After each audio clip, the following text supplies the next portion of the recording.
lose some Hello, stuff, hello, right? welcome, Like, welcome. Say hello, girl. hello, hi chat, hi chat, hi chat, hi chat, hi. I said hi to chat. I'll complete side tangent. Like even though there's like often like one viewer here, it has occurred to me a number of people do actually watch the VODs. Now I do get a few VOD watchers every now and then. Going someone stream and says, "Oh, I've been watching your Satisfactory Gales Run videos." So it's like maybe there's a few people who tune in.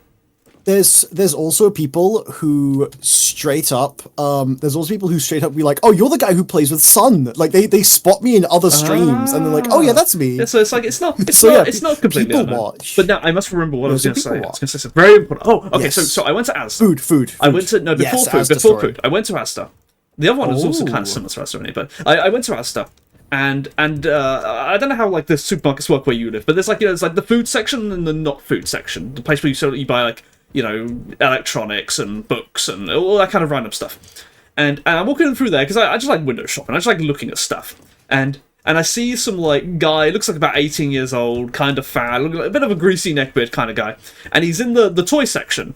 He's like looking at some toys. And I just overhear him say, looking at something. He's completely alone.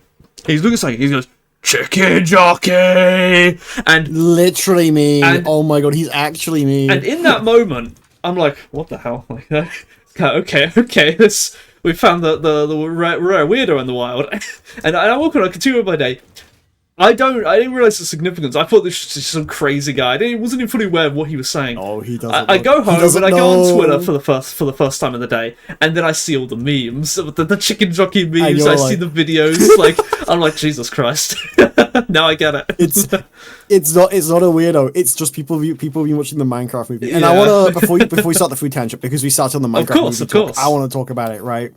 So I know how we've discussed a lot on here about like the quality of like comics on like multiple different things, but I think it's a perspective we have just ignored. We've ignored this one perspective, and I think it's a very important perspective of if it's fun, who cares? That's actually a very good point that a lot of people do make with comics. Like, there's often this a big criticism people have comics is that like compared to manga, like manga's these like long serious stories, beginning and end. When characters die, they die, and all this kind of stuff. And it doesn't, like, you can have dumb fun comics. Like there's a lot of like a lot of the really old comics, like the golden era of comics, the silver age of comics, that sort of like there was a lot of really dumb stuff in there. It was very goofy fun, and people do like them, and there's definitely like, I think it's good. I think they're definitely appreciable.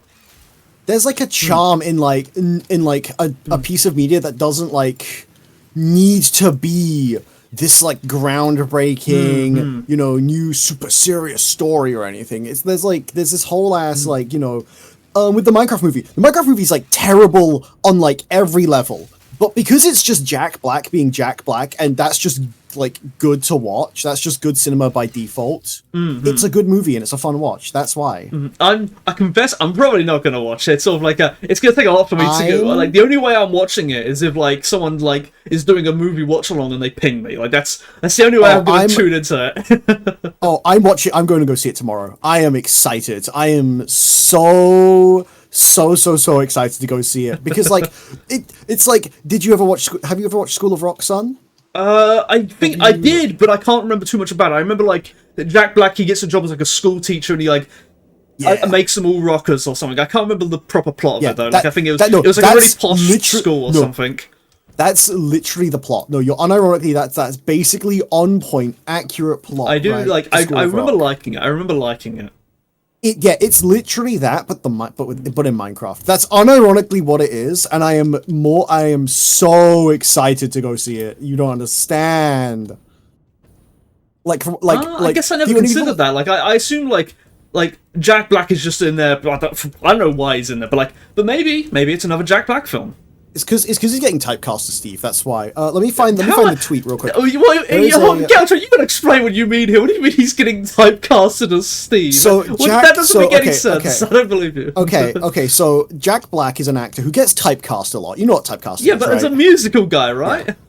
He did No, Fake as like a Destiny, as like School a of Rock. no. He gets typecast as like a chubby guy who's fun, right? Think Kung Fu Panda, right? Kung Fu Was he- Panda, School of Okay, Rock. yeah, I see it. You're right. Yeah, you see it like it tends to be like the kind of like roles he gets, and he fits them well. To his like entire credit, he fits them very well. And I think that's what's happened here, is that this is one of those cases where he's got typecast that it just works, right? He just works for the thing. I don't think you could do it without Jack Black. I don't think you could. I think he's one of those actors that like you can't like get another actor to do those things. I'm a dumbass. I'd made the Twitter post, but I never actually clicked post. That's so funny. I'm we finding the Letterboxd Minecraft movie because the chart of like scores is the funniest fucking thing ever. It's a perfect bell curve, barring the last rating, which is a spike. Oh yeah. What do you? Oh, is that right? Like from 1 to 10, right? Yeah, 1 to 10. Look at this. Look at this. Look at this. It's so good. That's surprising. Like I saw, like the premise. The premise is atrocious. Like like you pitch it. Give me the pitch of Minecraft movie, and it's like, I don't want to see that. But yeah, hey, look. If people actually like it, maybe it's actually good. You know, like I'm fully willing to embrace that. Is a good movie quantitative of like different like elements that you can like look upon, like story, visuals, all that, or is a good movie just a movie you have a good time with? Absolutely, like that is absolutely. Like there are two ways inside you. There are two wolves. One yearns for the mines, the other yearns to craft. That's all I'm saying. That's a good move. First we mine and then we craft.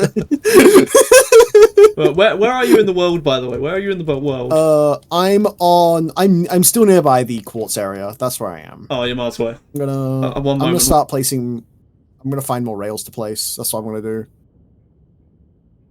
Here we fucking go. More rails time. What was the next one? Oh, the food. So, I go to the co-op, the cooperative. We have for any Americans listening, we unironically have a shop in the UK called the cooperative, and sounds about as like clinical as it. No, it's not clinical at all. It's a great shop. But it's like what a stupid name. Yeah, it's all right. They do have a pharmacy as well. They do have a pharmacy as well. But anyway, they and I buy my cheeseburgers from there. Also, hello, Snafu Works. Hello. How are we doing today? Hello.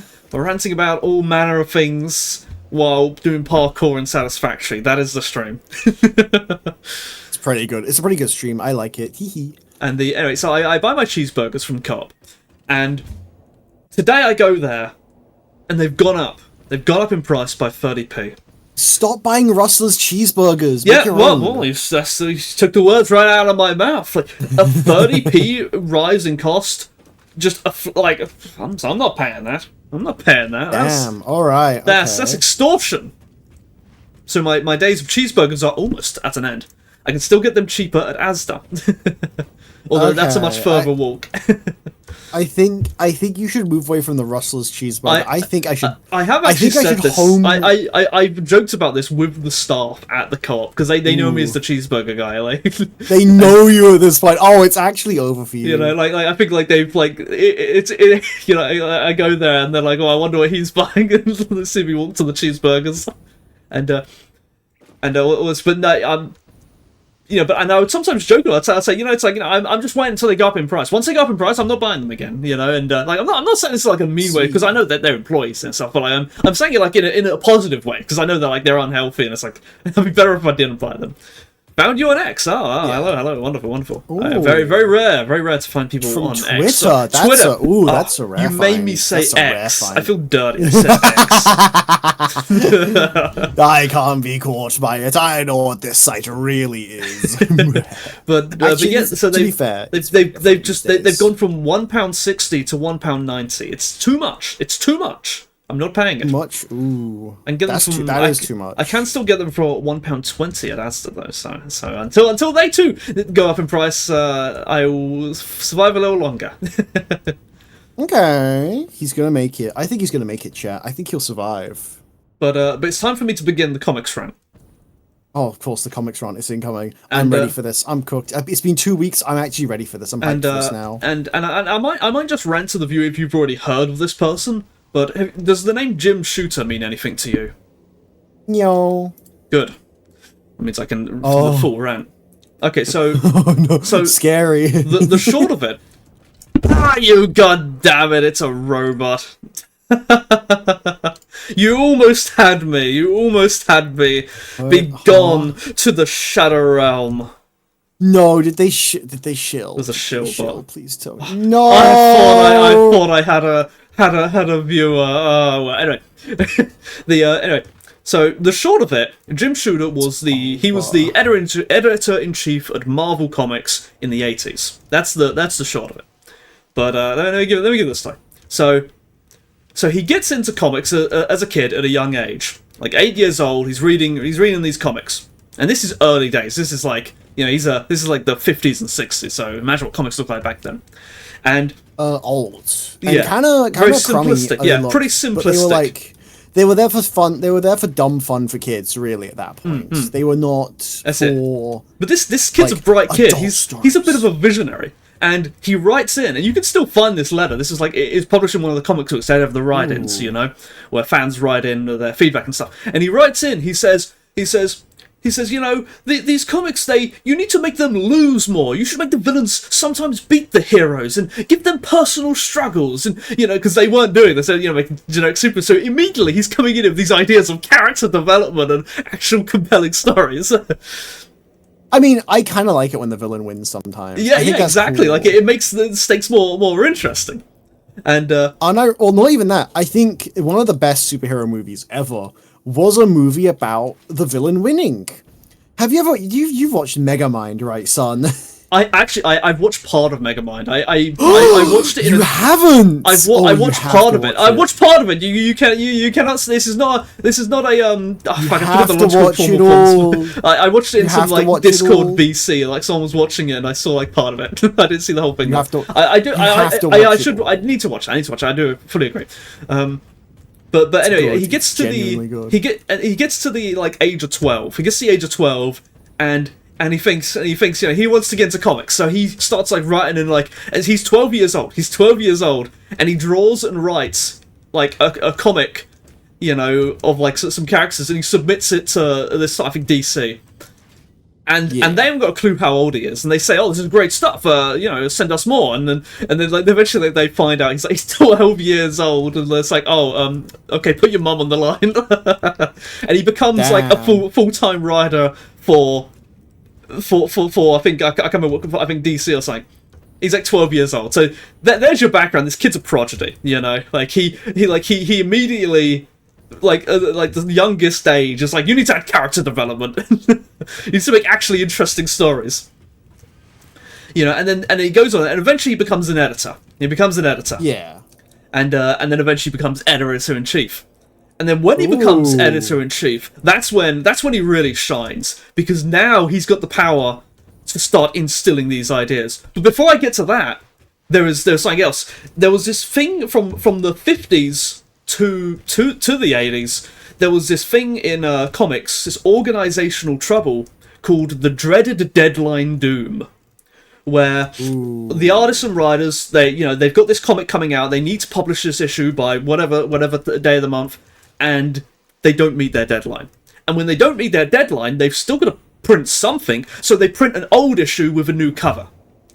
And readers hated this. Readers hated this, because it's like, they don't know it's going to be an old issue until they bought and opened the book. Well, I guess they pre-opened. And so readers hated this. And not only did readers hate this, the printers, the distributors hated this. The company had to pay fines to the distributors when this happened, because they've missed their deadline.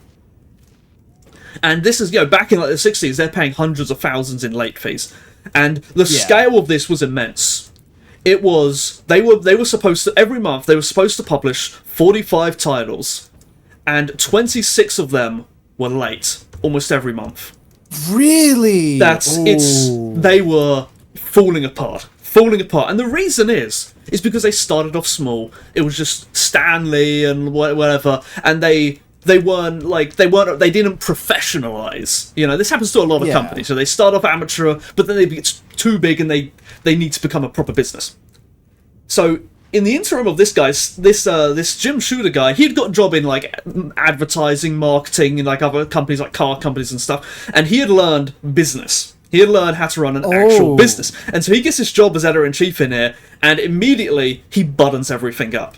You know, and he gets it. It's like they're publishing everything on time, they're doing things properly, and Marvel goes from almost going out of business, they were on the verge of bankruptcy, to making more money than they've ever made, and he reaches it to the point where Marvel is it's its biggest it's ever been. Okay. He like saved the entire company. Pretty much, because he was like the only one that would, business sense, and he's dealing with these creatives. To go back in time. Yeah, he's dealing. Have to go back in time and stop him. Well, hold on, now like there's definitely a time travel thought sort of experiment. Yeah, I'll get to that, and so after he fixes the sheer organizational problems of it, he starts looking at the structure of the comics. He's talking about his character development stuff, and he immediately, even in the 80s, they were having issues with continuity, and like writers would come in and say, "I'm going to write this story where Batman, he wears his dress and he's gonna be called super brained Batman," and then the editor in chief here would be like, "Get out of my office! This is the stupidest idea ever." And and so he gets a hold of he has a vision for what the company is publishing, the kind of style of comics. He's an editor, he's doing the editor's job. It's like what fits in our magazine, and they make some good stuff. Like he gets some kid sends him a fan mail, saying it'd be a really great idea if we gave Spider-Man a black costume, like it's kind of edgy and stuff, and immediately he realizes that this is gold, so he pays the kid for the idea. He gets like the copyright for the idea. He's like, I'm buying this idea off you, and then he makes the black Superman costume, and then he makes this black Superman costume, and then the financial people from upstairs, they come panicking downstairs when they see this thing's being published. They say, "What have you done? Oh, our branding is of the red and blue Spider-Man. This doesn't fit our branding." And he's like, "Shut up! This is a great idea," and it was a great idea. Everyone loved the black Superman. It becomes like their biggest thing. Eventually, for a while, they even changed their logo to the Black Superman. It's like it was such a huge hit, and it was more or less like his vision. He saw that. Like the Black Suit Spider-Man is so iconic these days. Exactly. As like, and they made it fit. They didn't just change it and not say anything. They made it fit within the lore with the symbiotes and everything. Exactly, they made it like a very they made it a cool thing.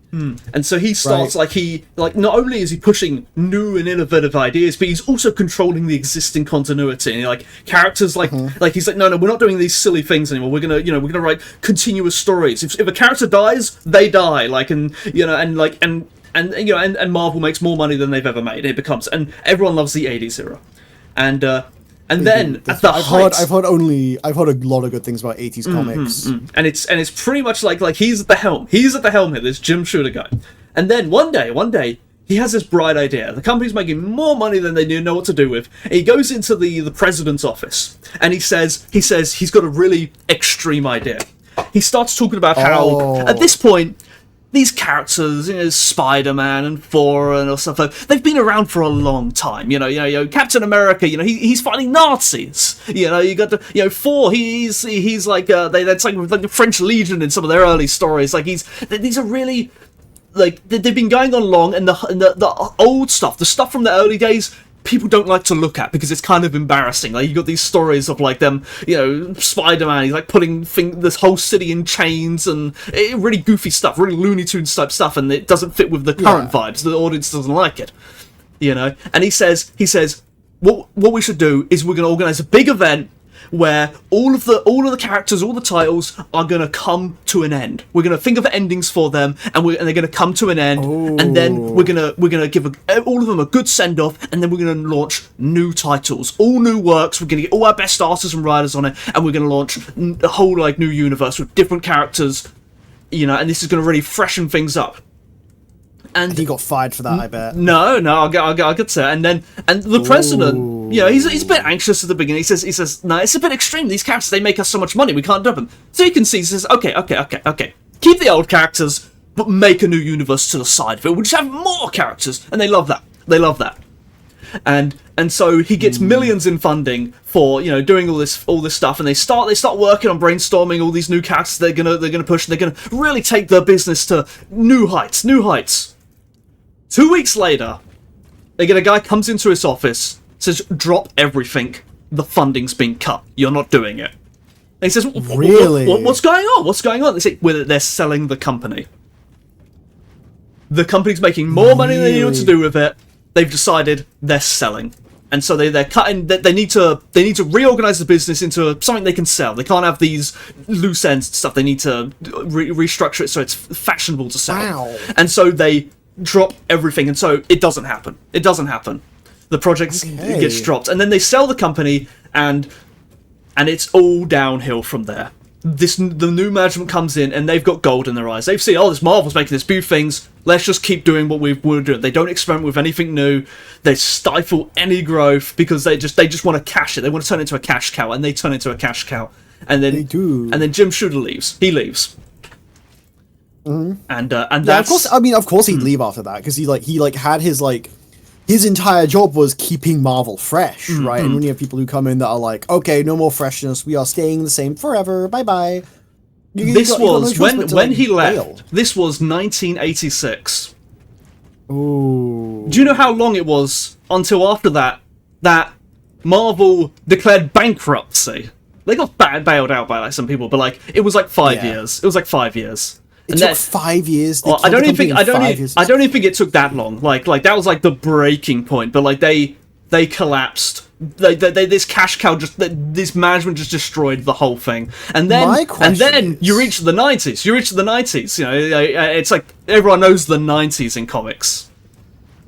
Bad. And so there's your time machine option there.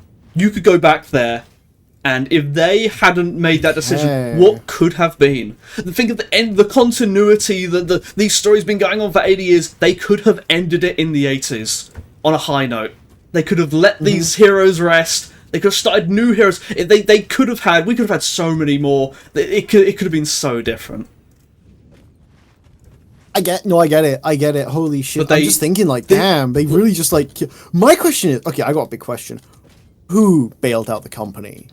Because something Goldberg or something. It was some rich billionaire who just buys a load of miscellaneous companies, and he's I don't know, he's got loads of money.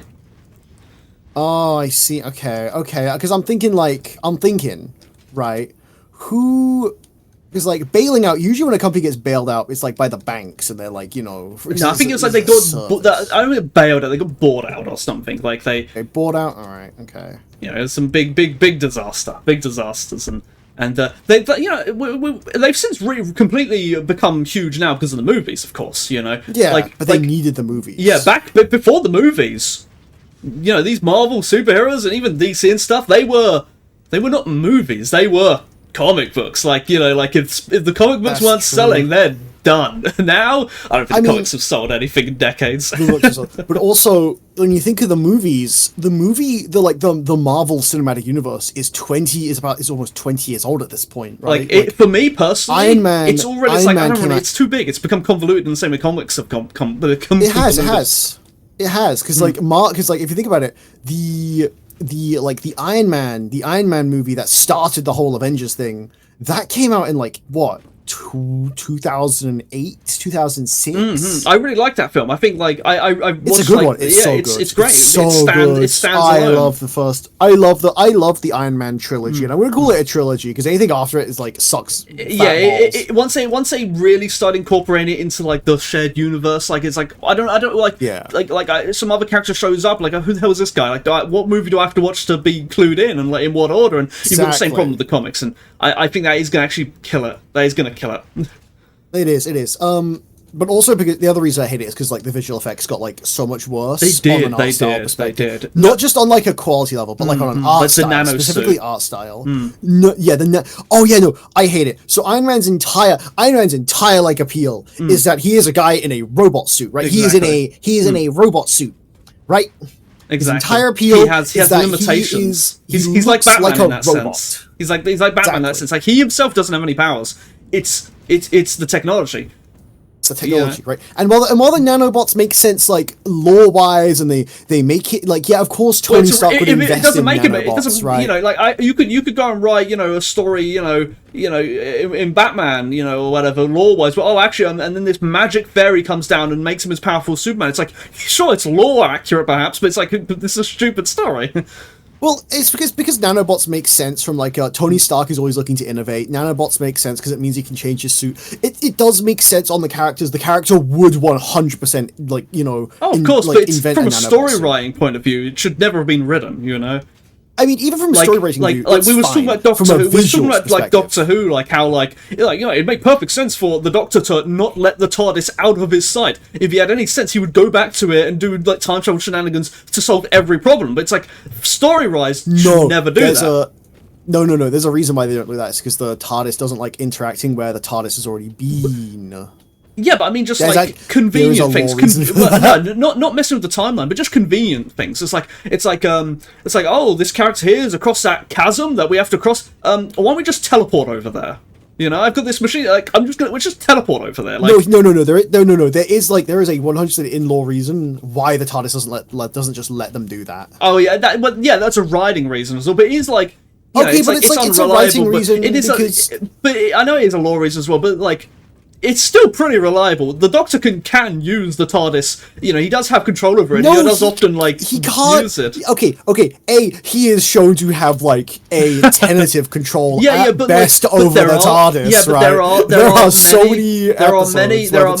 many examples in Doctor Who where he does willingly use the TARDIS for trivial reasons. He's like, oh, okay, let me just park the TARDIS somewhere. You know, he parks the TARDIS somewhere, you know, from a writing point of view, it's like he can use it then because it doesn't matter. But when it does matter, he can't use it. You know, and he kind of you know, there's more times than not where the TARDIS just will not work. Yeah, but the point is, it's a good idea that he doesn't have full control over that. He can't use it because it would be a bad story if he could just solve everything problem with the TARDIS. Same thing with the psychic paper. If you know, like they need the psychic paper, it's going to work. But if they don't need it to work, then suddenly this person has psychic training. That's a brilliant idea. You know, the sonic screwdriver, it works except when it doesn't, you know, and then sorry, it doesn't work when this is deadlocked. You're talking like, especially the psychic paper, because I remember the psychic paper episodes, I love the psychic paper. I love the psychic paper. It's great. The exact people that had psychic paper training made sense to have psychic paper training because they were part of Torchwood, who had already interacted with the Doctor. But it makes perfect sense. Seems like a cool idea. But it's it fits into the story really well. But it is also a writing thing. They needed him to get caught. Like they couldn't just have it work in that episode. But they also like they would say, oh, why didn't he use the psychic paper? It's like, okay, well, yeah, there we go. He used the psychic paper. It didn't work. There you go. It's a writing thing. You know, like I think that's good writing. It works perfectly with the lore. So it was just a really well done bit. And the nano suit makes sense. I don't like, from a writing perspective, I don't hate it. I think from a writing perspective, it's kind of cool and it makes sense and it definitely feels like I disagree completely. Like, sure, he would do that, but she should not be allowed to do that. It should it should just be denied in the universe or something like it never gets invented. You know, it's like. No, because even throughout the Iron Man movies and even like the second Avengers movie, he's been making suits that are more modular, right? He's been making more and more suits, but they still have to be and less but he still has to they're still a physical thing. They still exist kind of somewhere. Like he has to he has to have this suitcase with him, and sometimes he doesn't. It has to be like okay, I've got to call it over from my house or something. It's going to take 10 minutes to get here, and it's.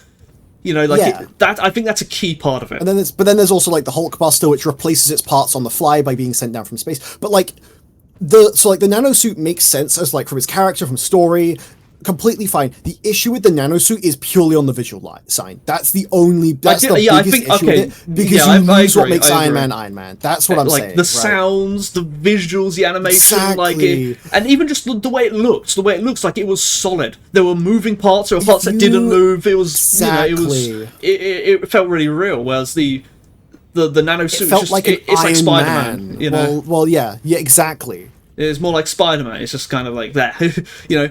But I think an important part, like in writing an Iron Man film, is because he's basically just a mortal guy.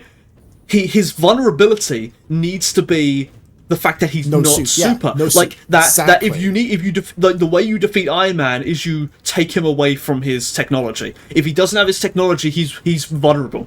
You know, Batman's kind of similar. Although the way Batman's been written is like he's somehow extremely strong. It's never really explained, but like he's somehow really strong, and he can outsmart literally everyone on the fly. But no, like, I understand the he's smarting. planning I time. understand It's like alright. him being smart makes sense. Like that's his real superpower. You know, but. I don't he should be like he uses gadgets and bombs and batarangs and stuff like he's good, you know, he's like a ninja, you know, that's why he's the whole like ninja origin storyline, and like it works really well.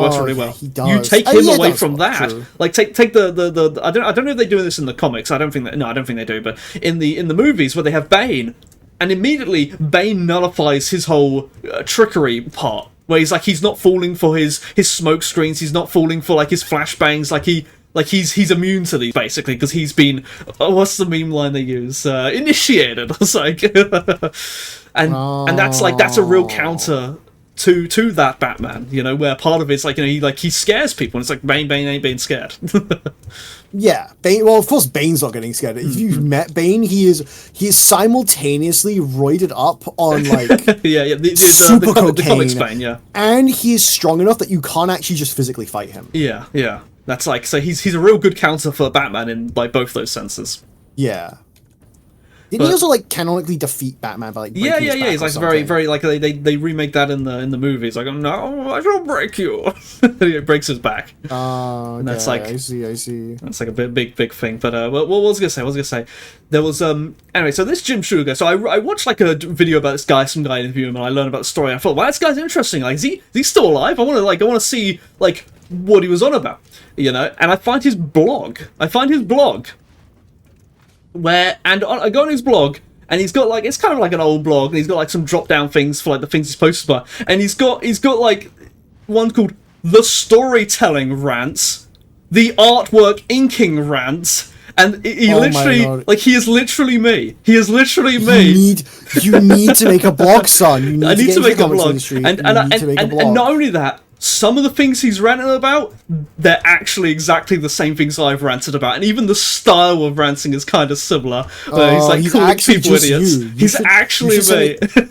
Send him some fan mail and say you're so right about everything, and that's literally what the fan mail says. Just send him that. God, you know what, son? You know what? If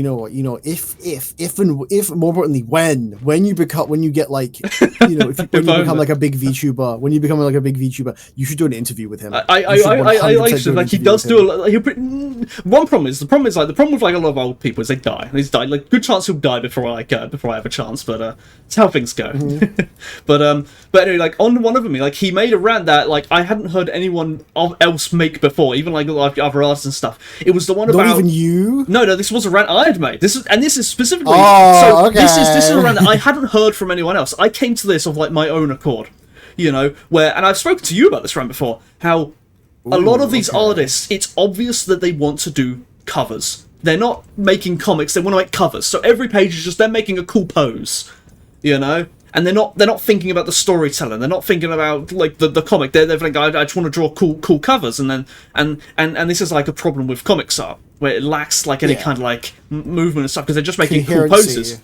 And he basically confirms that this is a bad habit practice in the industry, and like he would get these guys come in and he say, you know, it's like, you know, you're not making a cover here, you're supposed to be, you know, doing this thing. It's like this pose doesn't make sense, and you know, he needs to be communicating this kind of tone and mood and this movement, and the artists just didn't want to do that. Like, they were stubborn and they wanted to make flashy poses because they wanted to get the cred for it and all that kind of stuff. Why is it that, like, okay, I have this opinion, I have this take, and it's a bit of I think it's like a nuclear hot take. Right? I love nuclear takes. You get my nuclear take, right? Mm-hmm. Right.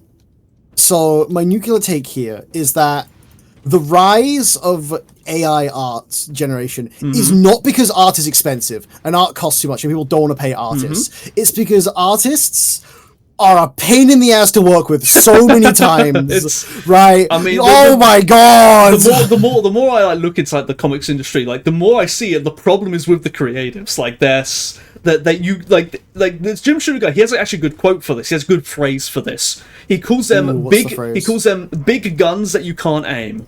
You know, Yeah. you get these artists come in, they're really good artists or they're really good writers, but you can't tell them what to do. Like, you say, oh, you know, like, and frequently he would get people, he'd say, okay, we want you to make this kind of picture here, and then they deliver something completely different. It's like, this isn't what we asked for, you know, it looks really great, but it's not what we asked for, and, like, you can't tell these people what to do, like, they're bloody artists and writers. Exactly. But, like, the amount, like, you know, I've been around the art circles a few times, right? I've been around the art circles, and I'm not talking about my current artist model. My current model artist that I'm working with, very, very lovely person, has been none of these things. Has been entirely like incorporative, but like there are artists I have like tried to work with when getting art for like D&D stuff, right? And I have asked for like a single change, or I've like, hey, we pointed out this detail, you know. Why isn't it there? And they've gone like, this is too complicated. You keep changing your mind when I don't. I'm dropping it, right? That's so bad, so bad. I've known artists like this. I've known, like, I've known like a lot. Bye. What? And I'm like, I'm out. I'm going bye. Sorry. Like, you scared me for a second. I thought you was cutting no, me off. I'd cut you off or something. And you was leaving. No, that's fine. No, I didn't mean to. I was like, I think I was mid sentence and I just didn't register you started. Go. But yeah, there's like it's. I'll finish mine real quick. But there's like, it's like I can see like.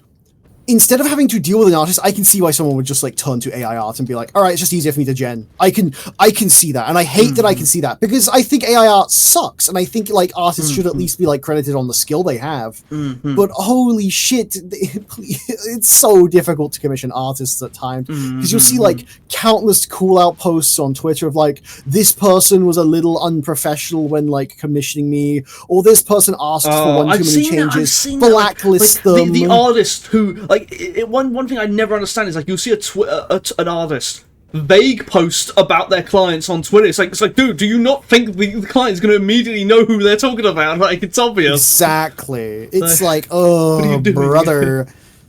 It's like I can see why people would be like, I'm just gonna AI gen it. I've been like, it might just be easier if you do AI gen concept stuff because it's like I might as well, you know, I'd have to deal with an artist. I think it depends. I think it depends on like if what you want is something AI can do, because AI can do a lot of things. It can't do everything, but it can do a lot of things. Like your character, aside from like the symbols, the small details, AI could do your character. It could do your character in 1,000 different styles. Don't want AI to do my character. I want an artist to do my character because I feel like an artist is a much more like cleaner way to go because I'm very of course, but like as a concept, you know, like concept designing. Yeah, AI could pump out you a million different like variations on your design, like with, and you're like, oh, that's kind of cool. I'm also just like very detail orientated. Like I don't need the AI to pump out concepts. I have the concept in my head already, right? For the most part. Like I was like 90% sure on what my character would look like post redesign. I was like, oh, I'm sure, I'm locked in, right? There's like a few details I need an artist to help me figure out with just like visualizing, and it's like I was like, that's fair. If I'm commissioning them for the design process, of course I'm paying them to do the redesigning thing. That's literally what I'm like commissioning them for, is like to help me work through this design process with them and take their opinions, and like them to take my opinions on board and to maybe see how if something works or not, you know, all that stuff was like you know, why I paid them, right? Like that's a thing that I think a lot of artists they don't grasp. They don't grasp that you are paying them to make what you want, not what they want. Yeah, what you want. You know, like, and I mean, there's a very clear agreement there. I'm the kind of person who, when I commission an artist, I do look through their previous work to see if, like, what they want to make lines up at least partially with what I want, if that makes sense. Oh, absolutely. Like in the in the right person for the right job, you know. In the suit industry, they call it, the house style. You know, like it's like it's like you know you can pay us to do what you like, but there's some things we're good at and some things we're not good at. You know, it's like pick an artist who kind of already makes what like you're kind of into.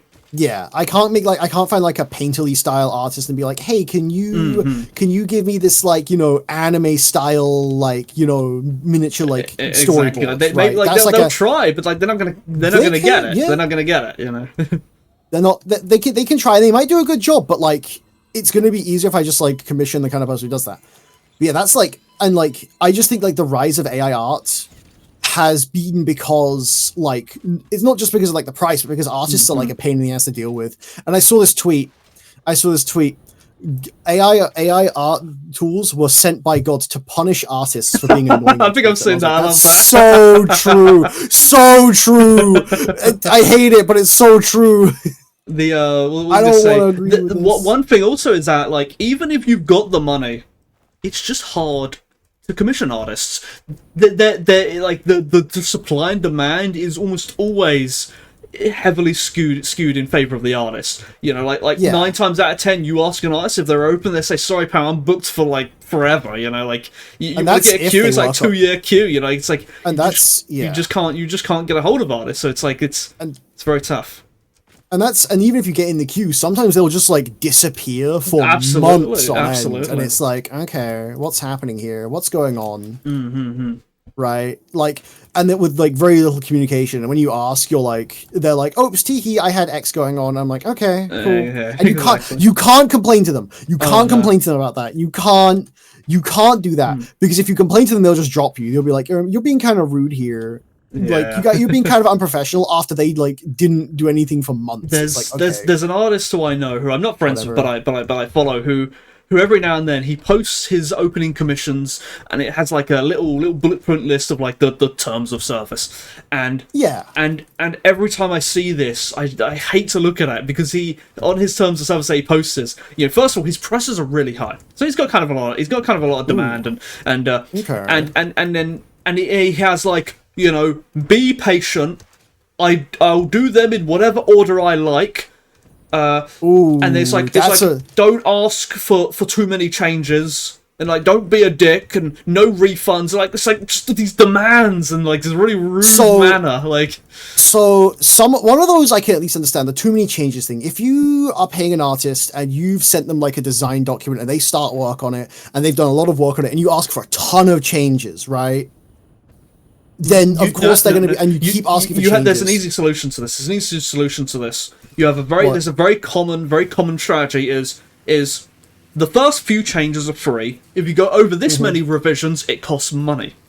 That solves the problem. That immediately solves the problem. Yeah, I still think what they're doing there is like at least I can see the reason behind it. I can be like, all right, I get why you're putting guarantee that the reason that's there is first of all it's because of a bad experience. Like this guy doesn't think ahead in advance. Definitely. He's like he's but I'm gonna say like there's a saying goes, there's no such thing as a bad client, only an unprepared artist. And of course it's a bit of hold on. Let me explain. It is a bit in the sort of vein of there's no such, it's like the customer's always right. But what it means is you need to expect your client to do this kind of dumb stuff, and you have to be prepared for that. That's so when like so let's say the person who's asking for change and stuff, what this means is it doesn't mean that he keeps changing his mind. It means you're not hitting what's in his head, because if you were, he'd be happy with it. Yeah, and that could also be on the client's fault, though. The client, I will say that could be the client's fault. They might not know how to communicate that to an artist. Exactly, and you have to be prepared for that as well. So let's say you're doing a picture, and you've got to draw like a character, and the character's got a facial expression. You don't ask what facial expression do you want, because they don't know this kind of stuff.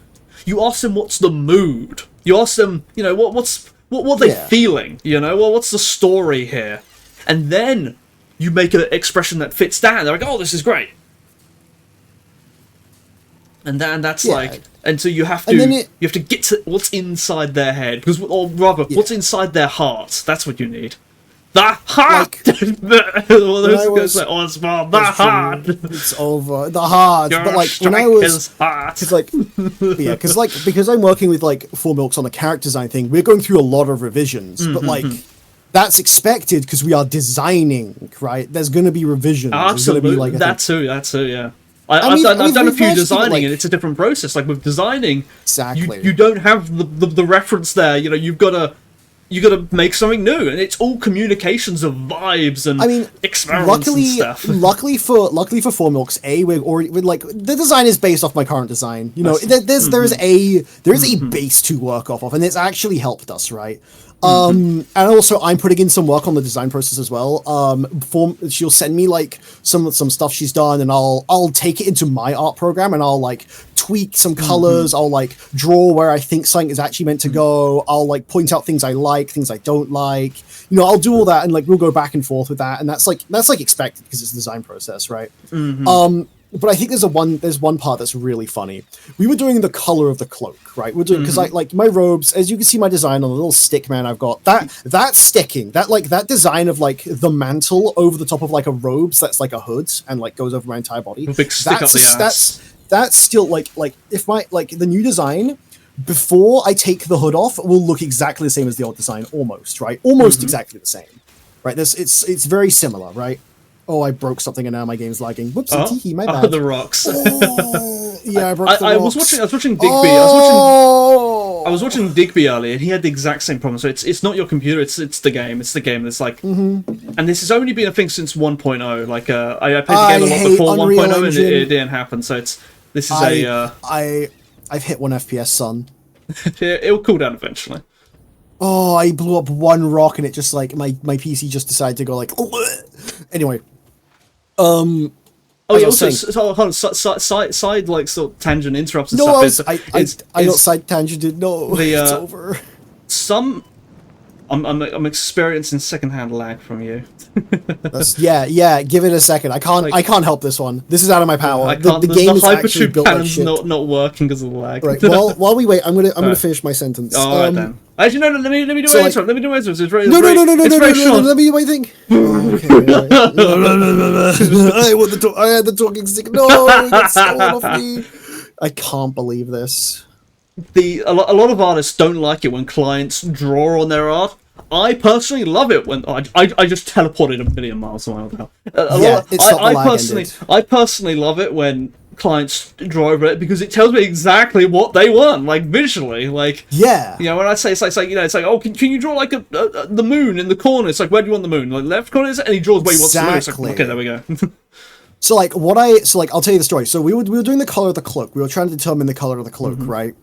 That's what we're up to, right? And Milks, she sent me like 4 different colors, and I was like, I don't know how I feel about these. I'm gonna go and experiment. And I did like 30 different palettes, right? I tried 30 different colors on my own, right? I went into my own software, I did it. I found like 6 of them I liked, and I showed them back to her. And I was like, okay, these are the ones I like the most out of what I tried. Pick the one you think is the best. You'll know the irony in this though. What? The one she picked was the best was the original color on my original PNG. Which is like, I guess we're back to step 1 then. That kind of works. That sometimes happens. Like, like you'll. I think once like you'll do an original sketch. Like there's probably a name for it where it's like you get divine inspiration. It's like the first one you think of. It's the best one. Like 9 times out of 10, it is actually the best one. Like your brain has already computed the alternatives and already determined that this is the best one. You know, it's subconsciously thought of the other ones and just immediately dismissed them. You're entirely right. But it was a really funny experience just having that happen. I was like, oh, that's crazy. Wow, how did that happen? That's insane. Whoa. But she was like, oh damn, that's funny. But like that's what I mean is like I went like she sent me some ideas, I bounced back with some ideas, and we eventually found like a middle ground that worked for both of us, that we both agreed on was good. And that's why I hire that's why I'm hiring artists, because they have like a good eye for this stuff. Like they are skilled, they are very skilled people. They know what they're doing, right? Like you hire an artist because you're hiring an artist, right? Yeah. I think it's comparable. It's comparable to like. Imagine you hire an interior decorator. You wanna redesign your living room so you can keep up with the Joneses or whatever. You know? But you also want your living room to be likable to you at the same time. Yeah, exactly. So like you have to give some directions. Like, you know, the guy says, well, what do you want? You know, but at the same time, well, you know, the reason you hired them is because they've got the kind of skill to make something that looks appealing. So there's that balance. Exactly. Although I did have and also what I did before I started my commissioning of the model design is I did a bunch of what are they called? Mood board, mind map. No, pit crews. You know pit crews, right? Oh, more or less the same thing. Sort of like a big collage, a compilation of images of kind of feelings and the vibes of vibes. Yeah. I did a character map of characters I'm pulling inspiration from. You know, but I also did the pit crews because okay, the color palette's gonna be and the vague visual design of this character is gonna be hard to communicate without like having an actual image, and I can't draw that well. I fucking suck at drawing, right? So I was like, okay, I'll use pit crews. I'll take those pit crews. I will take them. I will use them to generate what I think my character should look like, throw like a bunch of the inspirations together, and let my artist cook a little, see what they cook, and then we start like going back and forth with like changes. But like, but even still, like fundamentally, it's your picture. Like it's like, if you don't like it, you've wasted your money. You know, you don't want something you don't want, and that's like a lot of artists, they just don't. They don't seem to register, you know. They think they have to accept that they like. I was actually arguing with someone. I was arguing with someone about this, where I was saying like, what do you do if the client has a bad idea? He says, I want my color scheme is a really bad color scheme. It's gonna look terrible, and no one's gonna like it. But he says, I want this. What do you do? Well, give me an answer. What do you do? Like you're like, let's say you're an artist and someone gives you a really bad idea, and but they like it. They like it. They say, I love this, and they like it. What do you do? You give the if I was an artist, what I would do is I would 100% be willing to just work with whatever they say 100%, but I would also be like, if it's like a fundamental issue with it, like the colors are fucked up and it would like fuck with it, I'd be like, hey, this solid black is going to look really weird as their t-shirt. Maybe make it like a dark gray so lighting can work better. Like provide an example. Provide an example. Provide an example of like, you know, like where they've chosen like a solid black as like a color for like a piece of clothing, and you have to be like, hey, as much as like that could be okay, you could also just like, it would like be really hard to get this character in different lighting situations. You can like provide that. But like, if they still insist, it's like at the end, like, you have to submit to them. They're paying you. If they like it doesn't matter if you don't like it. They like it. And like, I'd offer the suggestion, but I'd be like, you don't have to follow this, but I'm just saying it might be better if you don't have pitch black, because like I specifically so like my character design does have a pitch black tone. Well, that's it's literal darkness. Like it is, and it's meant to be that. It's meant to be no matter how bright the like it's a the vibe. world is, no matter how dark it is. Regulus, it's like Regulus, you know. It's like it's a vibe. Exactly. Same with the glowing eyes. The glowing eyes are always glowing. They have their own light source. They're never they're only going to be dimmed when I'm like, you know, when I'm not talking, right? So it's meant to be like that. But like, I know fundamentally, right, from my experiences of like what little art like knowledge I know, that having that is like foundationally a terrible idea. But let's imagine, you know, it's hard with your character scheme, but let's say you had a blue cloak. You had kind of like a medium blue cloak, you know, little bit dark, like sort of medium dark blue cloak. And let's say you was having a picture commissioned during a very deep sunset, you know, very extreme sunset colors. What color is that cloak going to look like? It's not going to look blue. It's not going to look blue. It's going to look black. That's what it's going to look like. It's going to look almost black. Because that's what blue goes like in sunset colors. It goes almost black. You don't believe me? Go look up sunset. Go find someone with a blue shirt. It ain't blue. That's true. And if you were to then go and color pick, say, "Hang on, you're supposed to have a blue thing," and then if the artist even still, I would, as the artist, I would still submit and say, "Look, you want it blue like on the ref? I'll give you blue like on the ref." And then 9 times out of 10, then they say, "Oh, actually, okay, I see what you mean now. You know, you was right." But even still, if they say, "Yep, I love it," I'm happy. They love it. You know, I take the blow that it'll now look bad on my gallery, because people are like, "This guy can't draw sunsets," but like, it's not my place. It's not my place. This was work for hire. You know, he hired me. I done a job for him. You know, that's the be all end all of it. As an artist, I think what you should do for your galleries, you should not put your commissions up as your galleries sometimes, unless you are happy with unless you are in agreement with the commissioner. I think it depends. Some people do like really big commissions where it takes them months to do. Then it's like they ain't posting it. They ain't posting anything. So but other people, like they'll do commissions and then they'll do personal art, and most of what they post is the personal art. Yeah. You know, but it's all like you get like in like VTube and stuff, like you see a lot of artists doing really artistic stuff, and then they get a commission. It's like, can you just draw my character just standing there looking pretty? It's kind of boring. It's like they don't want to post that. Like me, one thing I don't do is I don't do sketches. I don't do sketch commissions, which is really dumb financially because like It money is. per That hour. is. Those are like. Oh, you can get sketch commissions easy. Yeah, Like, that shit's like. very, Oh, I they're just need very some art easy. now. They're very easy, and like money per hour, like it's much higher than more difficult art. You know, I remember they're not so trendy anymore. But people used to do stream sketch commissions, and you could make like $200 an hour. Like it was big, big money. You should do that. You should do that. Maybe You should one day, but for the most, unironically do but that. my big gripe with it is that I don't want to fill my gallery with sketches because Well, it's not interesting.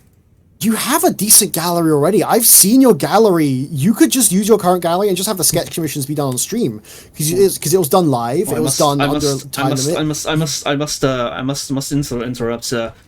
You haven't actually seen my gallery. I've seen your I've seen your art. I've seen your art. You've seen my VTuber gallery. I've seen your VTuber gallery. Okay, I assume your non-VTuber gallery is quite the not safe for work then. Yeah, that's where most of the time goes. And the VTuber thing, like if I got some 5 minutes on the side, I do a fun doodle. You know, it's sort of like most of my time. It's like, and I don't fill my gallery with sketches because I see a lot of artists. I go to a gallery and I want to see what they make, and it's just a bunch of sketches. I don't really care about sketches. They're just it's white background, sketchy lines. Like I want to see finished products. You know, I want to see glamour. And so I cater to that. Image, even though it's not financially good. You know the image of where I consent, I don't third party saying that. That's you right now with the sketches. That's you right now. It's purely the commissioner's happy. It's like I'm making like it's like an executive decision. It's like what do you? It's like imagine you're running a restaurant. You know, you're running a restaurant. You sell all kinds of food. You personally don't like curry. Everyone else loves curry. You don't like curry. You can make it. It's like, look, I ain't selling curry because I work here. I work here every day. It's my business. I just don't want to smell curry every day. So I don't care if everyone loves curry. I'm just not doing curry. You know, you want curry, go somewhere else. I lose the business, whatever. Okay. And that's what I. If you're the owner, you're not the one in the kitchen all the time. Owners rarely visit their kitchen. Oh, okay. Well, and if you're a chef, it's like a really small cafe. I don't know. Okay. But small cafe. You know what I'm saying? You know what I'm saying? Okay. It's like there's like. You know, if you have the option, that you can take like the tank just to please yourself. That's fair. I mean, also with restaurants, it depends on like. Usually, restaurants will not serve everything. Very rarely. Oh, absolutely. You gotta have like to an extent. You've got to have a theme. Yeah. Yeah, there's a level of like, okay, what are we selling? We literally can't sell everything because then we'll like the reason why restaurants are able to function is because of bulk selling. They sell like. Large quantities of the same meal. It's a cost saving effect measure, you know, not just a theming, but like straight up on a business side, you don't want to like do it. So yeah, you're gonna sell what you want, right? But it's like a lot of things like you know you really like fish. You want to go somewhere who does fish. Go somewhere that specializes in fish. You know, like And that's like a marketing thing basically. You know, if like you see a place that like it only does fish, it sort of communicates that they're probably pretty good at fish. You know, whereas if they sell everything, that doesn't say anything about the fish. You know. Well, actually, son, this gives me. I need to spread this to you. I've got hooked on a game recently. I've got hooked on a little web game recently. It takes about like 10 minutes to play. You get once per day. Bro's playing RuneScape. It's a game called Scrandle. Scrandle. It's like a Wordle game. It is like a Wordle game. Yes, it's got that kind of name. But instead of words, Scrandle has like a. Scrandle is this the country one? Is it the geographic one? No. Okay. Scrandle is okay. So the word scran, right? It comes from the word scran, which is to refer to good food at a football game. Let's say. Scrandle is a game that gives you a series of 10 pairs of images, and you've got to choose which of those two images is more scran. Oh, I see. It sounds like something like say I don't go to football matches, but I probably would like the food they sell at football matches. You would kind of like some of it looks actually kind of good, but I've been kind of I'm gonna type it in chat real quick and you can pin it right. But I've heard as a side interrupt tangent.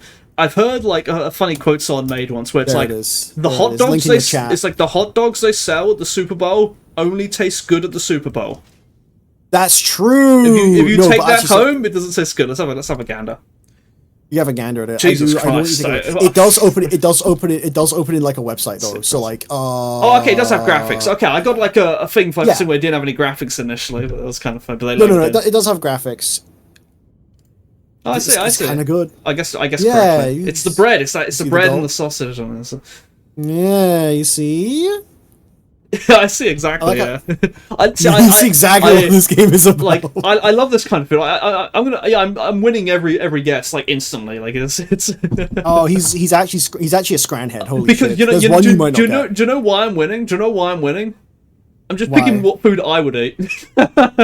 See, okay, there's gonna be one you get to that's gonna like really fuck you up this today. All right. So far, I'm on a 100% streak. Okay. This one looks tough, actually. Yeah, I think you're on the tough one. It was a 50-50 chance. It was a 1% off, wasn't it? Yeah. Yeah. Okay, So that one got me as well. I was completely wrong on the other one. I didn't know what it was. I picked the sausage roll and it was completely off of that one. It has the name in the It has the name at the bottom.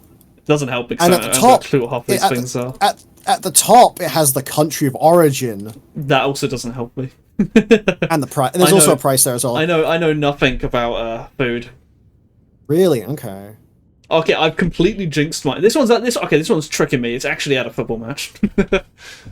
But they're all at football matches. They're all found at football matches. I see. They're all found. Okay, so I end up actually only getting 6 out of 10. But I was on a 100% streak. I was on a 100% streak until I said I'm on a 100% streak, and then I proceeded to get all of them wrong from then onwards. That's how it is. You can't jinx it. It's like I literally Scrandle is footy coded. You have to like. Look, I've told you this before. Like I've often ran about this. The universe actually hates me. It actually hates me. It is conscious and it has a vendetta against me. And you just witnessed it acting out of spite right there. You know, like it saw me. It's like, oh, okay, you know, hubris, all right, pal. And I got every single one of them wrong. You know, like it had to punish me. It had to knock me down a peg. It's kind of funny, but yeah, that's like it's. I'm at the point. I'm at the point. I'm at the point now where like it's not just I've submitted. I recognise my humble place in the universe. You know, like so the Greeks were like this. They knew to fear the gods because of this exact kind of thing where it's like look, like you don't have to like the gods, but you must respect the gods. You know, you must submit to the gods. You know, it's not cucked. They're exceedingly powerful over you. You either accept their might or you suffer. And I'm afraid I must submit to the universe. You know, it's like I dare not upset it. It doesn't like me. Oh dear.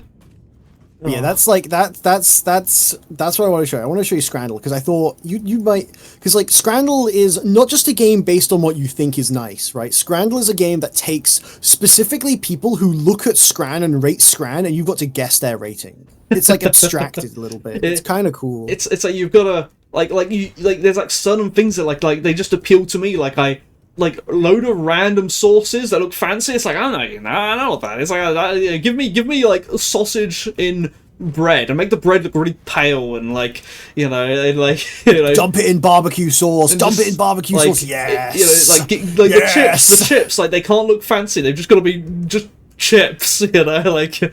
Very, very plain looking. Scrandle is one of those things that brings out my inner North FC, despite not even being from the North. I remember that's the best way to describe it. I have that inner creature.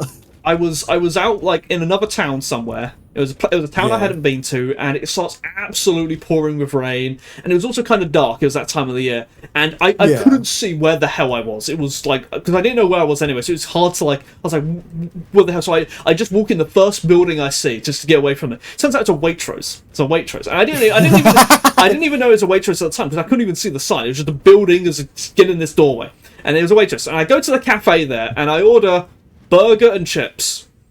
I thought, is it not Scran? It was not Scran. What the fuck? Chips came in a cup, which I mean that sounds kind of Scran, but it wasn't Scran. It was fancy nonsense. Give me chips on a plate. Don't put chips in a cup. That doesn't make any sense. No, chips in a cup works because when I went to Five Guys, when I went to Five Guys, they gave me chips in a cup, and I was like, this shit's banging, yo. Like it wasn't like the McDonald's chips cup thing. It wasn't anything like that. It was literally like it was a cup that you put liquid in, and it was all fancy and stuff. Like it didn't make any sense. It didn't make any sense. No, because they did that at Five Guys as well. Never mind. Yeah, no, okay, that's still kind of cool. That's still kind of cool. Chips go on a plate.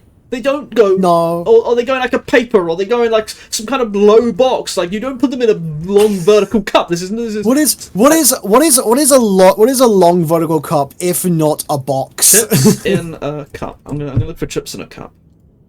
If it's in a metal cup, you're at like a bougie place. You can run away very fast. It was China. It was a China cup. Oh, okay, China cup. Yeah, never mind. All right, because when I went to Five Guys, it was like in a paper cup, right? You know, I can't even find a picture of it because it's just so goddamn stupid. Like it really feels like, why are chips in a cup? There weren't even that many chips anyway. Like, it was just the stupidest thing ever. It was gore, and then the burger. That does sound. The burger, I don't know. Like, it had that kind of bun. You know that bun where it's like kind of shiny. It's like kind of dark. Oh, that's a brioche. Yeah, it's bun. like brioche or French words. Like, it's like give me a cheeseburger. Like. It is a French form of bread. And the cheese in it was that kind of like almost like totally liquid cheese. And it's like mozzarella. Mozzarella's not bad though. Mozzarella's kind of yummy. I don't know what it was, but like give me a cheese slice. I want a cheese slice. I want a cheese slice. I need to see rectangles. Like, give me a cheeseburger. And then the burger, of course, was this like super thick, meaty thing with texture and stuff. It's like look, I just want the slop. I want the pasteurized thing from that SpongeBob episode. Give me that. It's like, okay, but like they gave you a burger. You ordered a burger. Yeah, but like if I go to a fish and chip shop and I order a burger and chips, I get a burger and chips and I like it. But there's still you got a burger and chips. Like if I look at I can't remember how much it cost me. This was like 10 years ago and stuff. But like it cost a lot. It was a tiny meal. The burger was tiny. The chips in a cup were tiny. It was Waitrose or Waitrose. Can't believe this, man. Oh, SMA. Okay. Completely brother. unrelated, but kind of related to cafes and things. I went to Sainsbury's once, and Sainsbury's is like, it's not that fancy, but it's fancier than like Asda. It's fancier than Asda, and it's a little fancier than Asda. I wouldn't call it that much fancier. And I went to the food part of the Sainsbury's, and I get in line, and there's no one there. There's like no one there, and this was lunchtime. And so I was a little worried already. I get there, I get my tray, and I'm like, getting in there was no queue. So I get in there, and then I like make my order, and then as I'm like almost about to pay, they tell me it'll be about 40 minutes. I'm like, what? Huh? It's like, huh? What do you mean 40 minutes? And then lunchtime? At lunchtime, I was like, 40 minutes? Like, anywhere? Like, was it some Gordon Ramsay restaurant? Like, I can't remember what it was. I think I had ordered a cheeseburger and chips. It's 40 minutes. What are you cooking? How are you cooking a cheeseburger and chips in 40 minutes? Like, so I'm like, hold on. Like, no, I cancel my order and I walk away. And there was no one there. There was no one there. And it's like, what are they doing?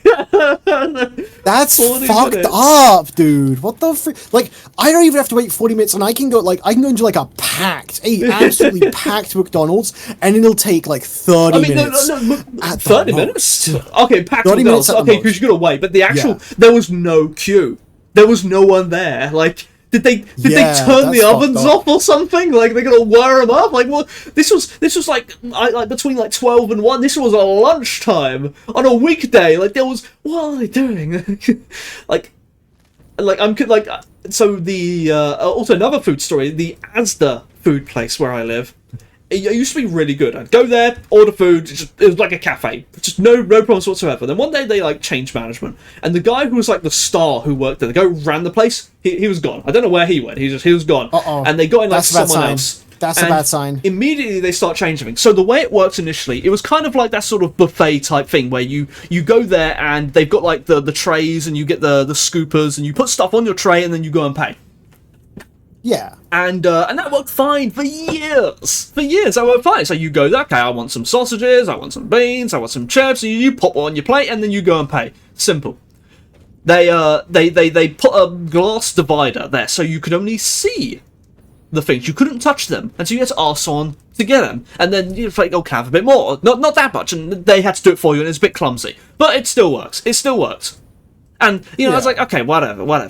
But then, one day, I go there, and the glass divider has been painted black. You can't see through it anymore. And on the front of it are photos of the food. So I can't tell if there's actually anything there or not, if it's like sold out or not. And so I say, oh, can I have this? And they say, sorry, there's no sausages left. I'm like, sorry, there's no beans left. And then also you can't judge like the food. You can't like you know, you see a Yeah. photograph, it's all glamorous and stuff, and but like, what does it actually look like? And no, it's like when you go to a chippy, right? When you go to a fish and chip shop, they have like the glass panels, exactly, you can see behind it, right? exactly. Yeah, Like, what the hell? And then they paint it back and put pictures on it, and then this compounded the previous problem, where now you don't know like what the portions are until it arrives at the counter. It's like, bloody hell, this is all wrong, you know. And then, you know, Yeah. but then there was another thing that also happened where under the old guy, you could make simple changes. So if the order said it's like, okay, this meal has this, and this, but you know you want peas instead of beans, you can have peas instead of beans. It's no big deal. Yeah, they had peas. Now it was like, you can't whatever, do that. right? Now you can't do that. Now it's like, no, this order Okay, is this order is this, and it's corporate nonsense, you know. That's like fucked up. Not on like a like customer choice issue, but like if someone has an allergy to something and they just want one change that'll get rid of the allergen, exactly, right? exactly. Like it's, you know, and You know. and then just on top of it, there's just a bunch of like other like inadequacies. Like the tables weren't clean. You'd go there and several times I'd ask like, can you clean a table? And then they clean one table. They weren't overworked. There was barely anyone there, and they just like weren't doing it. And then I think one time I went there, and then they'd like forgotten my knife, and I said, "Well, can I have a knife?" And then they don't go and think, "Okay, let's go clean all the knives." They clean one knife, and then they don't go and clean the rest of the knives, and it's just like they're like operating like reactively, like. And I haven't been there now in like 5 years because it just kept on getting just like sillier and sillier. And like I bet they've gotten worse. I bet they've gotten worse. I'm gonna be honest, I rarely trust local places these days. I don't like local restaurants are like they're okay. I don't know about restaurants. I don't go to. I haven't got enough money. I go to local cafes. I go to local cafes. I'm counting. Okay, I use that word interchangeably. Fish and chip shops as well. Yeah, fish and chip shop is like it's a restaurant. I count okay. My bog standard chippy is a fish and chip is like a restaurant, right? I'm counting it all the same. I know it's not like actually a restaurant; it's a takeout, but like, well, I mean, whatever, right? You know, define restaurant, define cafe. I don't know what these words mean. You know, like they're the same thing. They're all the same thing. I use them yeah. interchangeably because I'm lazy and I don't care enough to distinguish. We call it a tavern. It right now. Yeah, tavern, right? There's a few places I go and get food that are really nice. The place I play D&D is actually like a pub. And they have food there. And it's that sounds really neat. That sounds actually really like I thought about that idea. I actually thought about that idea like when I was like on a walk once. I thought like what if we did one of these like things, but also sell food there? Like that's like the bookshops. Well, the bookshops have the coffee shop. Like do this with like the D&D places. Like they go sell some kind of food there. Like people would love it. Well, yeah, they do. But also like my local card game store also sells food. Right? They just straight up have like a food menu. That's a really good idea. That's genius. It is. It's really good. Friday Night Magic goes crazy. Like you go there, it's so you order food, you eat food. You come there just for the food. You play card games. Like, it's brilliant. It is brilliant. Like the food isn't even amazing, but I don't care because it's convenient. It's there. It's not actually that expensive, right? Like it's like what if I want like chicken, like popcorn chicken. I mean, it's like a pub. It's like a pub. Like you know, like £3, like they're mainly there for the drinks, but sometimes the food is so good they become mainly for the food, and it's like. Whatever. I go there for the card games, and because I'm there eating, I'm there sat down, I'm there having fun. I'm like, I'll buy a few booster packs and have a little bit of a gamble and get something good. Why not? And then I get something good. I'm like, damn, I should come back here. It's such a simple business idea, but it's so smart. Yeah. Like selling food in places where people are going to be sat down for a while is just a good idea because they're gonna be like eating. I think the only place I can see where it isn't won't make sense is like bookstores and libraries. No, it makes perfect sense. No. Okay, library, sure. Bookstores, no, because it's sort of like you buy the book, it's your book, you know, but it's like you're not renting the book. That's true. But like a library, it's a terrible idea because like food can be messy. And mess plus books you don't own, well, that the customer is not going to own. But also, it might be a library. The libraries are dead these days, but it might be a library is a place of research. You know, it's a serious place. It's not a hangout. You don't go there to talk to people. You go there to read books. That's why it's supposed to be silent and somber and all this kind of stuff. It's not a hangout. Stop making them hangouts. Libraries have changed a bit because people will go to libraries to do like group projects. Yeah, they for school.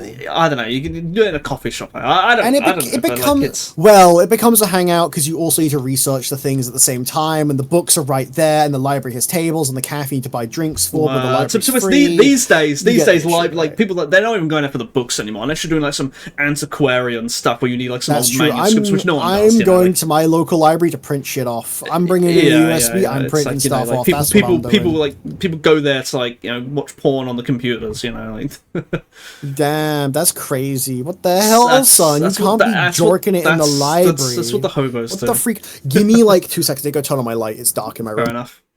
See, I'm gonna knock at the door. Boom, boom, boom.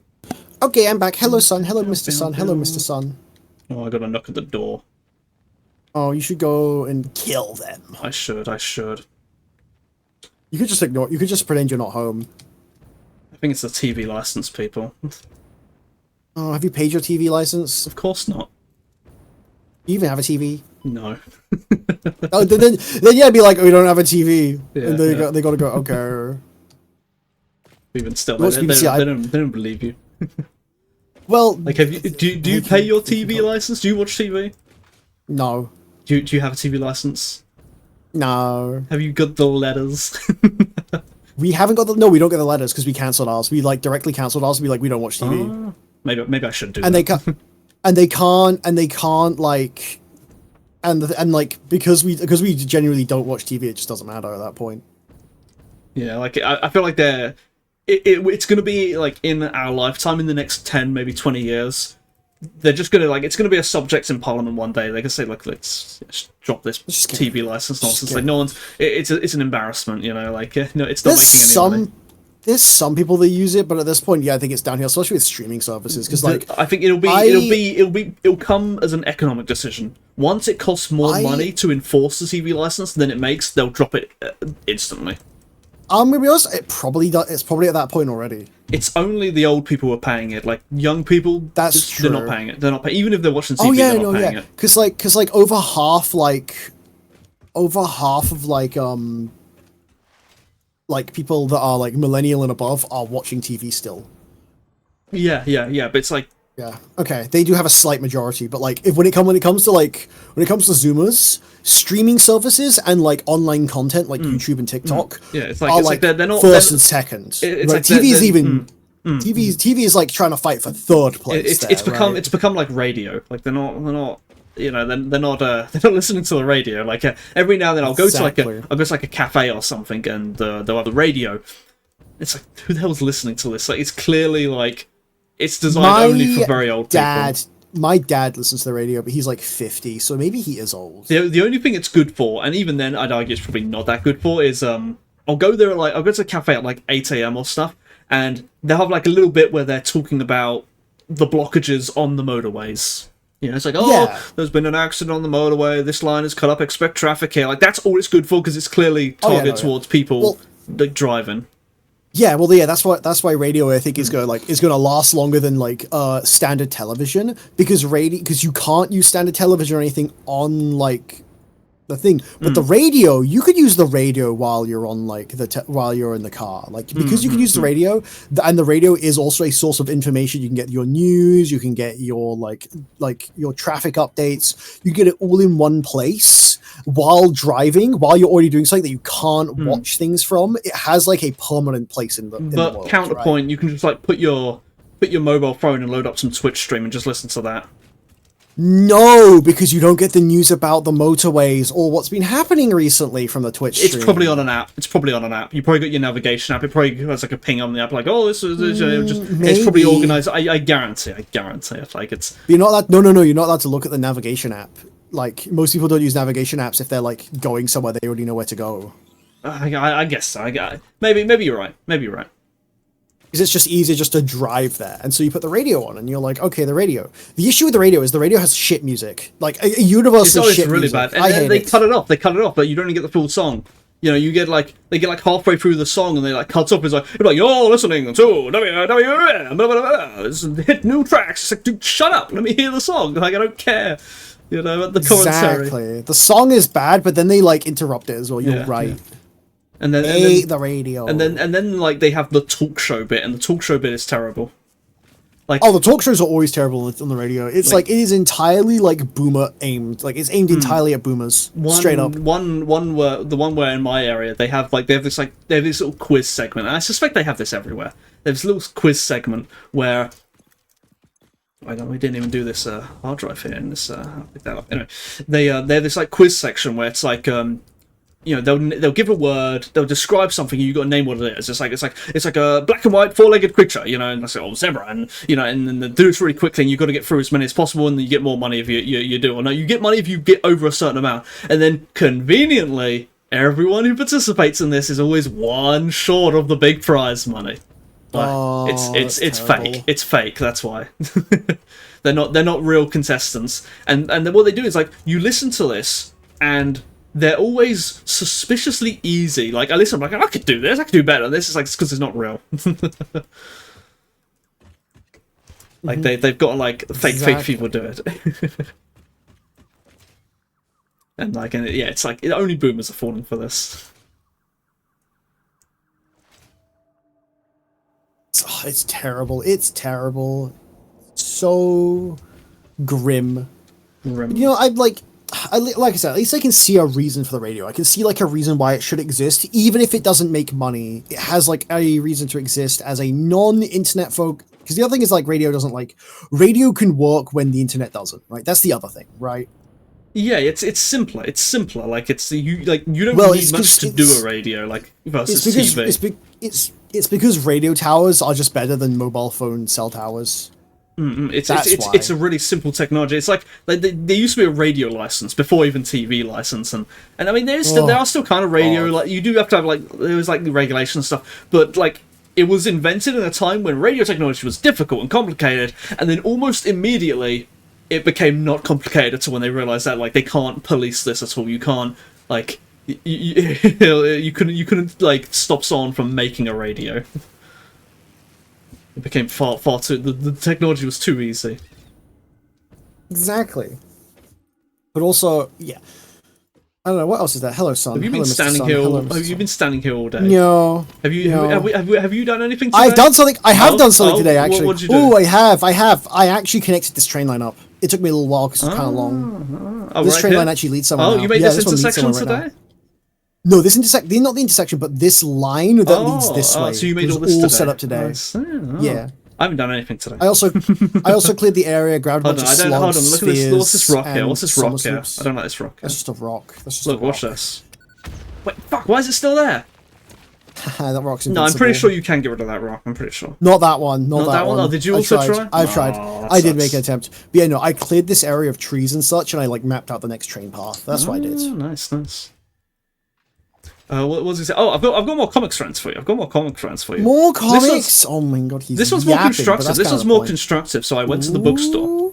I went to the bookstore, not the comic book store, just the regular bookstore, because they sell both comics and manga, mostly manga. And because I wanted to get like the visceral experience, the physical experience by pick it up, open it, how does it feel? And I discovered something new that I hadn't discovered before. So I've made the rant about the size of the comic pages before. How you like the panels. Like you don't want to have too many panels on the page. It looks cluttered. I think I've made that rant before. I just drink some water. Yeah.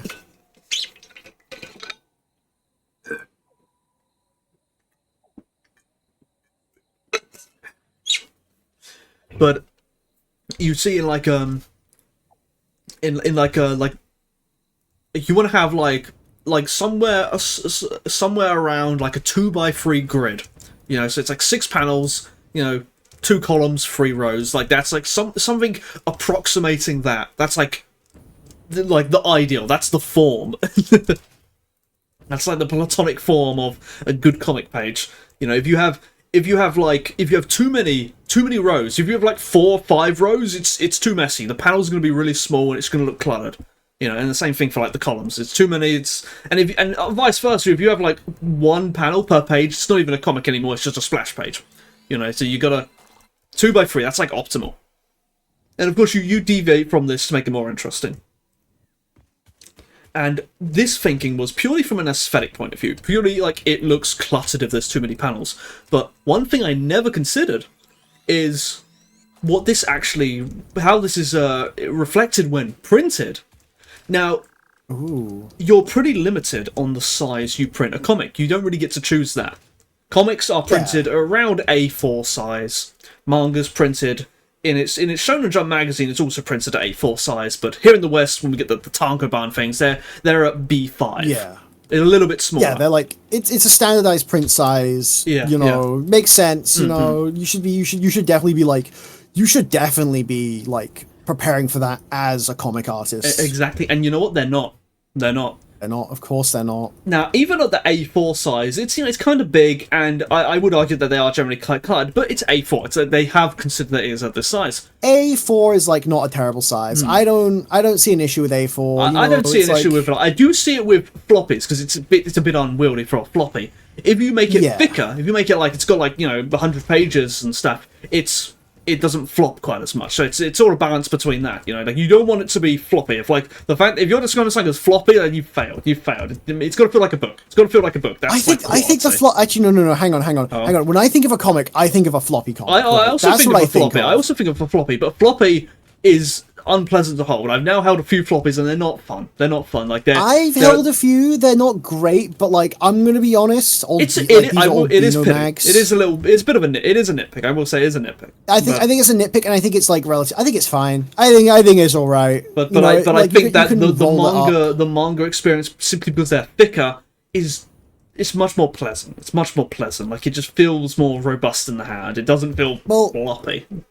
Think about it. Comics are closer to magazines. You're supposed to be able to roll it up, right? That's their origin. That doesn't appeal to people. That doesn't scream quality. I like it. Actually. I think those people are wrong. Well, personal preference. What is the market like? What is the consumer? I think the market sucks. I think the market is wrong. I think the market is wrong for a lot of things. I think the market is incorrect. Have you seen? Hey, Orange. Hi. Have you seen what the market says about video games? The market wants $90 games on a $500 console. Well, I hate it. There's another rant. There's another rant that's sort of like the slop must exist to support the niche. Like if you don't have the mass mainstream stuff to pump millions into the industry, you won't get the market. You won't get the less common stuff. But more constructive. More constructive is there's this sort of trend that comics have been pursuing, where they've been printing their comics smaller in the more Tankoban size. Because you think, people like these mangas, let's reprint our comics smaller. And on paper, you think, it's a cool idea. I don't like these big floppy comics, just print them in larger volumes in a smaller size. It makes sense, right? No. This is a terrible, terrible design choice. Because the drawings were not made for it. I went to this bookstore, I picked up some of these comics which had been reprinted, and it was obvious that these were reprinted at a small size. They were not drawn at the smaller size, and it was not a pleasant experience to look at. The drawings were too small. Far too small. No. I don't now I don't have the best eyesight, but I was kind of squinting to read the text, and it's like this is not gonna work. This is not going to work. No way. By contrast, manga, even though it is also at the Tankoban size, it has been shrunk down from its original magazine. I did in fact, what do I have this? Let me go. Let me save it. Let me open my art program, because I made a little collage to try to experiment with this. Let me see if I have it. You made a collage? He's showing the collage. Chat, we're in for a treat today. He's showing the collage. I'm going to find where I saved it. Did I save it in my resources folder? I have a folder. I now have a folder in my comics hate folder called resources. Let's see. Create. Okay, let's go to art. Where's OBS? Art. Here we go. So he's doing it. So this is the collage I made. Mermaid Melody. I'm not interested. That's great. Wait, hang on. The Coca-Cola can is there for size reference. And the bigger page is the A4, and the smaller page is the Tankoban size. They're actually quite similar, closer in size than you think. But this is adjusted for scale, and just at a glance, I've got a new comic and an old comic, new manga and an old manga, just to whatever. Oh, that comic looks rough. Which one? The Spider-Man one. That looks so rough. I cannot I can read what Ed is saying. It's too small. That's not the text as well. I can't read what the comic is.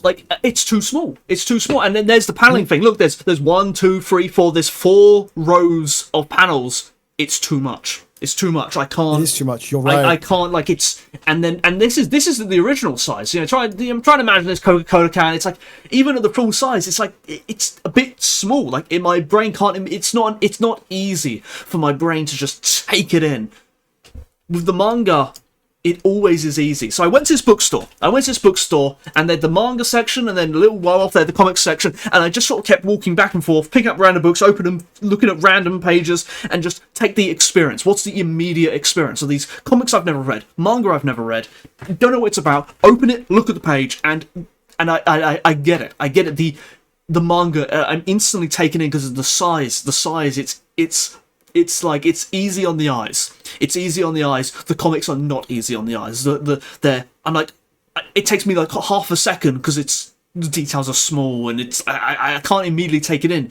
With the manga, I can immediately take it in, no matter what it is. The text is big and the drawings are big and it's simple. There's a lot of it's not messy, and that is. That's something that the comics said just no one's talking about. No one's talking about this. No one. This is a major thing. This is a major thing. Like someone looks at it, they skim through, and it's like it's hard on the eyes. They're not gonna buy that. They're not gonna buy that. No, it is.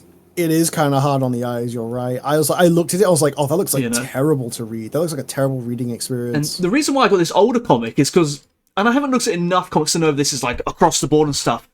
But I would suspect that older comics are a little easier. They were more cartoony. But however, there's also the problem that there's also the trend in general where older comics were clunkier and they did kind of tend to have too many panels, whereas modern comics know that less panels is better. So it's a bit of a contrasting, like, going up but also going down sort of type thing. But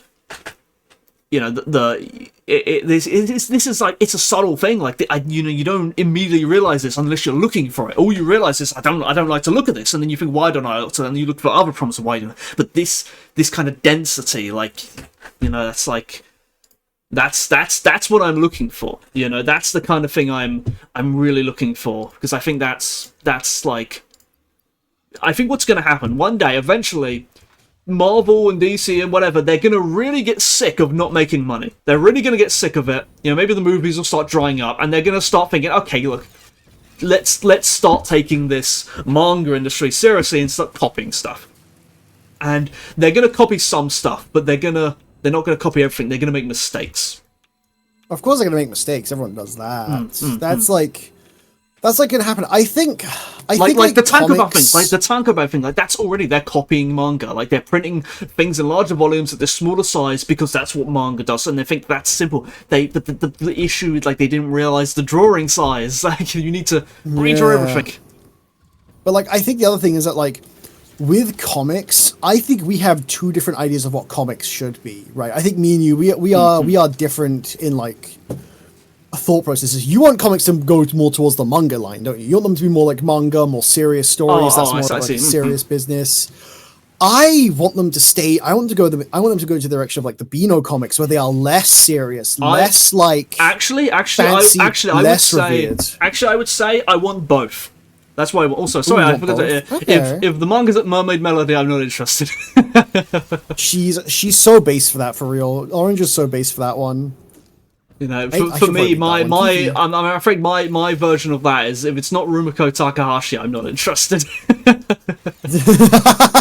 Damn. But what are you? What was you saying? I completely forgot what you were saying. I was saying that like I want them to be like manga always feels that like more serious serialized story niche, right? In like volumes, in like chapter long volumes. Manga feels that niche, right? I think comics would do better focusing on their more weekly Monster of the Week style. I think that'd make more sense. I think there's room for both. I think there's room for both, and I think there's a market for both simultaneously. We mentioned in the previous stream the sort of Batman comic, not the Batman comic, the Batman cartoon. That's I forget the name of it. The sort of more slapsticky sort of one. The slapsticky one is which was the slapsticky? Is it Brave and the Bold? Is that what it's called? I think Brave and the Bold is the slapstick one. Brave and the Bold is 100% the slapstick. You can have that while simultaneously having the Dark Knight movies. You can have both, and That's you should have true. both. You can have both. And manga has both. You know, you've got the guess- you've got there's plenty of animes and manga that are just kind of silly fun with no continuity, like things like Lucky Star, Niji Chow, and stuff like these are just dumb fun, you know, and you can have these, and even in things like what's it called okay, it's kind of like like an ecchi sort of one what's it called, Gushing Over Magical Girls, you know, the one where it's kind of like it's a bit of like a parody sort of like Sailor Moon type thing, you know, like a magical girl anime. And Yeah. there is actually a story there. There's like character development and stuff, but it's also just dumb fun. And it does both simultaneously. And that's like, you can have, you know, you can have everything, you can have combinations of it, you can have all this kind of stuff. But what you have to have is it has to make sense. It has to like make sense from a meta point of view. Like it can't be confused, you know? Like, I remember, I mentioned art style as, like, a criteria here.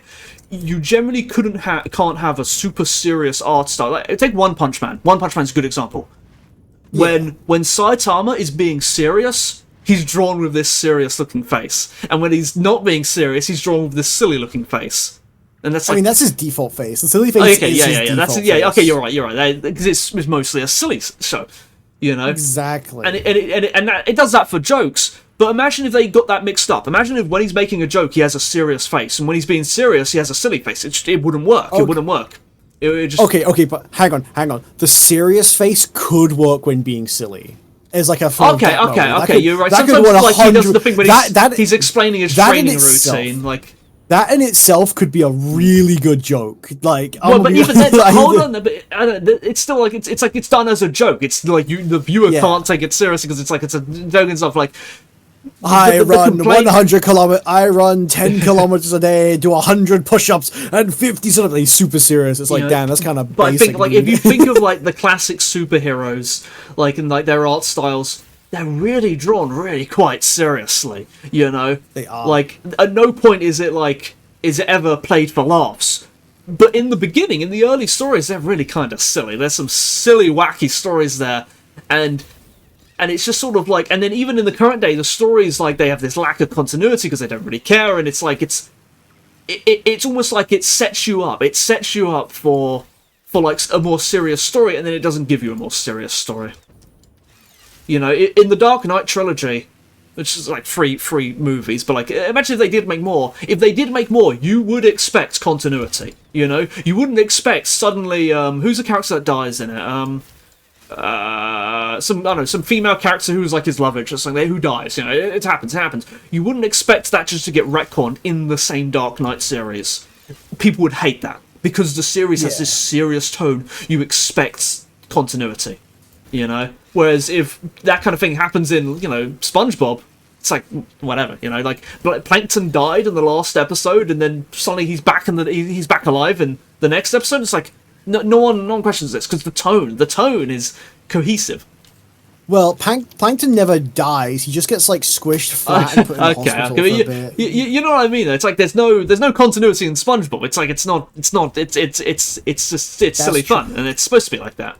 I'm trying to think. There is some continuity in SpongeBob. There's a little bit of continuity. SpongeBob manga when there is a 99% chance there was a SpongeBob manga. Like SpongeBob is huge. That I'm confident there's a SpongeBob manga. I have a little rant here. So you know already that I play a bit of Magic the Gathering. I play a little bit of card game. I love a little bit of card game. Right? Yeah. Did you know that they added like SpongeBob? Like, so there's this thing in Magic the Gathering called Secret Layers, right? Which are like individual releases of like certain cards with certain art styles, and recently they released a SpongeBob one, right? What? Yeah, there's a SpongeBob Secret Layer. They did SpongeBob cards to the game, right? And they're just like essentially they're reprints of cards already in the game, but with like SpongeBob like aesthetics, right? You know, like it's like SpongeBob. Oh, that's Joda the Unifier, right? And so on and so forth. Counterspell, it's SpongeBob doing the funny, stupid chicken dance thing, going counterspell, right? That sounds. I guess I don't know enough about like the culture of manga. Like I'm thinking of like Yu-Gi-Oh. Like if you did that in Yu-Gi-Oh, everyone would hate it. But I don't know about Magic. Does everyone hate it? Magic has had Secret Layers for a while now, with like, and has had like, you know, Universes Beyond sets as well as the other word for it. Oh, I did see the like Miku ones. Right? Was you here when I was complaining about the art of the Miku ones? The art, the Miku ones do look like ass. You are right. No, I was here. I was the one who brought them up. I brought them up to complain about them. That was me. Oh, it was I think it was in your stream, wasn't it? It was. It was me complaining about them as well. I was the one complaining about the Miku arts because they look sort of like terrible. There's like a few good ones, but most of them look terrible. Anyway, the SpongeBob ones are like, there used to be this meme, right? There used to be this little meme in the Magic community. Is like, oh, Commander games are gonna be like, I play my what is it? My Liberty Prime, and I counterspell your spell with my SpongeBob counterspell, right? As like a joke, making fun of like making fun of like, as like it was like a straw man, like this is like a slippery slope argument of what Magic would look like if we keep doing Universes Beyond, but now it's like actually true. That's like, it's like terrible. Because it kind of is. I want it to not be terrible. It sounds like it's like kind of like the TF2 hat thing, like it's sort of like you've lost the vision of the game. Yeah. The hats were cool at first though, especially because they had hats for telling lore. But now it's like, oh, everything, like all these new cards are just references. Mm-hmm. And even in the universes that we have, like the non-universe Beyond sets, like the in-universe Magic stuff, Aether Drift, for example, was like a cross-planes race, right? Like a cross-planes like race. Like you were like the characters were like racing. They all got in their Tron bikes, you know, and their go-karts, and they went zoom. And there's like a stupid blue shell like artifact creature, and it's like, damn, this is really just like le meme of the game now. That's crazy.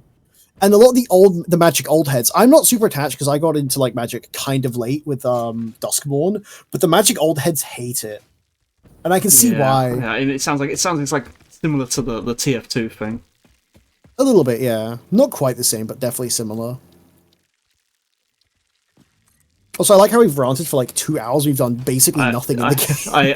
I was hoping we was going to build a factory, so I was hoping and say, okay, I'm going to log in. I'm going to be like, all right, Galaran, we're going to build a factory. Let's organize. I'm not sure it's going to happen. So, I told you, son, we are yapping today. This is a glorified yap stream. We're in the vibes. It's just been like 2 weeks. We have a lot to yap about. Oh, actually, I might abduct you to try and get your opinion on my own comic premise idea. Ooh, okay, you could abduct me because on I've DM'd multiple people about this, and I guess they're busy and they just didn't respond. So I'm worried that like it was so bad they won't tell me. They won't tell me. But I'm gonna give you the premise. I'm gonna give you it now. Let me open up my thing. He's doodling. No, I'm not doodling. I've already got it doodled. I doodled it. I did it 35 minutes ago. He's so ready. What the hell? Let's see. No. Let me get these in order. These are not in order. This is going to be difficult. Okay, here we go. I'll move myself out the way. Oops, oh, I've closed it. Where's my model? Give me my model. Move myself out the way. He's cooking. Right. He's cooking. Alright, so you've probably seen this on Twitter. If you follow me on Twitter, you saw these character designs. Yeah, I did. Yeah, I have seen them. You've also shown them to me in DMs as well. And I feel like I've got it to the point where I can make a pitch. Alright, so it'll be a comic. Yeah, and, I like how there's an obvious this girl's gonna die. yeah. I've made her better. I've given her a robot arm. You did. She's you not did as give her a robot arm. She's not as vulnerable now. She's not as vulnerable now. But anyway, so I also see the sun self-insert. I'm seeing him. He's right there. He's right there. But here's the premise. So right. So our hero's Julius, that guy in the middle. That's his name. He's called Julius. His name is Julius. Oh, I know the influence here already. Julius. It's just a generic Roman-sounding name. And his friends, they join forces to defeat Atonus. That's this evil-looking dude here. He's got a very villainous-sounding name, and save the world from disaster. The characters seek some MacGuffin. I don't know what that is. It's a MacGuffin. It's a MacGuffin hunt. You know, some powerful weapon of destruction or mighty power. And the colourful cast of wildly different personalities, they learn to live with each other and grow and develop as people through their adventures. traveling through tackling themes of like justice, coming of age, guilt, revenge, social reputations, courage, all cool stuff. There's lots of like character stuff that could be done here. All with like an overarching action adventure plot with like, an abundant like monster of the week type fighting. That's like the premise. That's like the premise. You can imagine that kind of like sort of story. Now let me find the next page. Okay. The world. So in this world there exist magical items. They've got this trident here. You got this like bow, artifacts, the artifacts. The magical weapons. And these give the other MacGuffins. Yeah. And the spoiler, the MacGuffin is actually one of these things. Anyway, I see. And they give the wielders immense powers, but they are dangerous. Okay. They're dangerous, having a mind of their own. They like to respond to the emotions and motivations of their owners, and so it's like if maybe it's a bit like sort of like Thor's hammer type thing. It's like you've got to be worthy of this thing. It's like they don't play along too perfectly. And now here we have Big Disaster TM. We've got a picture of an exploding city. Hey, we got our Akira nuke. Oh, okay. Because you do kind of need it. You are right. It's good fun. It's good fun. So a young member of what I've currently called the Sun Clan. Not being a self-insert. It's not self-insert. It's based on the sun, like the big ball in the sky. That's like they're like worshippers of the sun or something. And they're like a prestigious noble clan.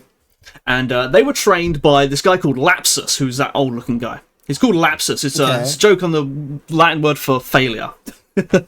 Anyway, and this young member is deemed unworthy by the MacGuffin, which is also one of those magical items, which kills the kid, several others, and makes a big explosion and launches itself in an unknown direction. And others seek it, launching the conflicts of the series. So everyone wants this all-powerful weapon, and they don't know where it is, and they're searching for it. But it also, because it caused this big disaster in like the middle of their like main city, they've like totally destabilized society. And so it's a post-apocalyptic. No, not post-apocalyptic. But it's more like it's just a part of the city just kind of screwed up, and now they've been weakened. And now I've got to find the character. Okay. Here. This is the biggest text block of the whole thing. These are the characters. Oh, the characters. Okay. So the main character here, Julius. He's your typical anime protagonist. He's like in his village, his father died when he was young or something, and then because of like the traditions of his village, he couldn't become a man. He couldn't go through his like rites of passage and stuff, and so he's sort of like he's in this sort of dissatisfied life, where he's like he's been denied an exciting life of like glory and warrior and all this kind of stuff, and so he's angsty. He's your angsty character. So he's impulsive, but maybe he's got a strong sense of justice and that kind of stuff. He's your main character, and he gets the fire sword. He's impulsive. He's got anger, fire. Very funny.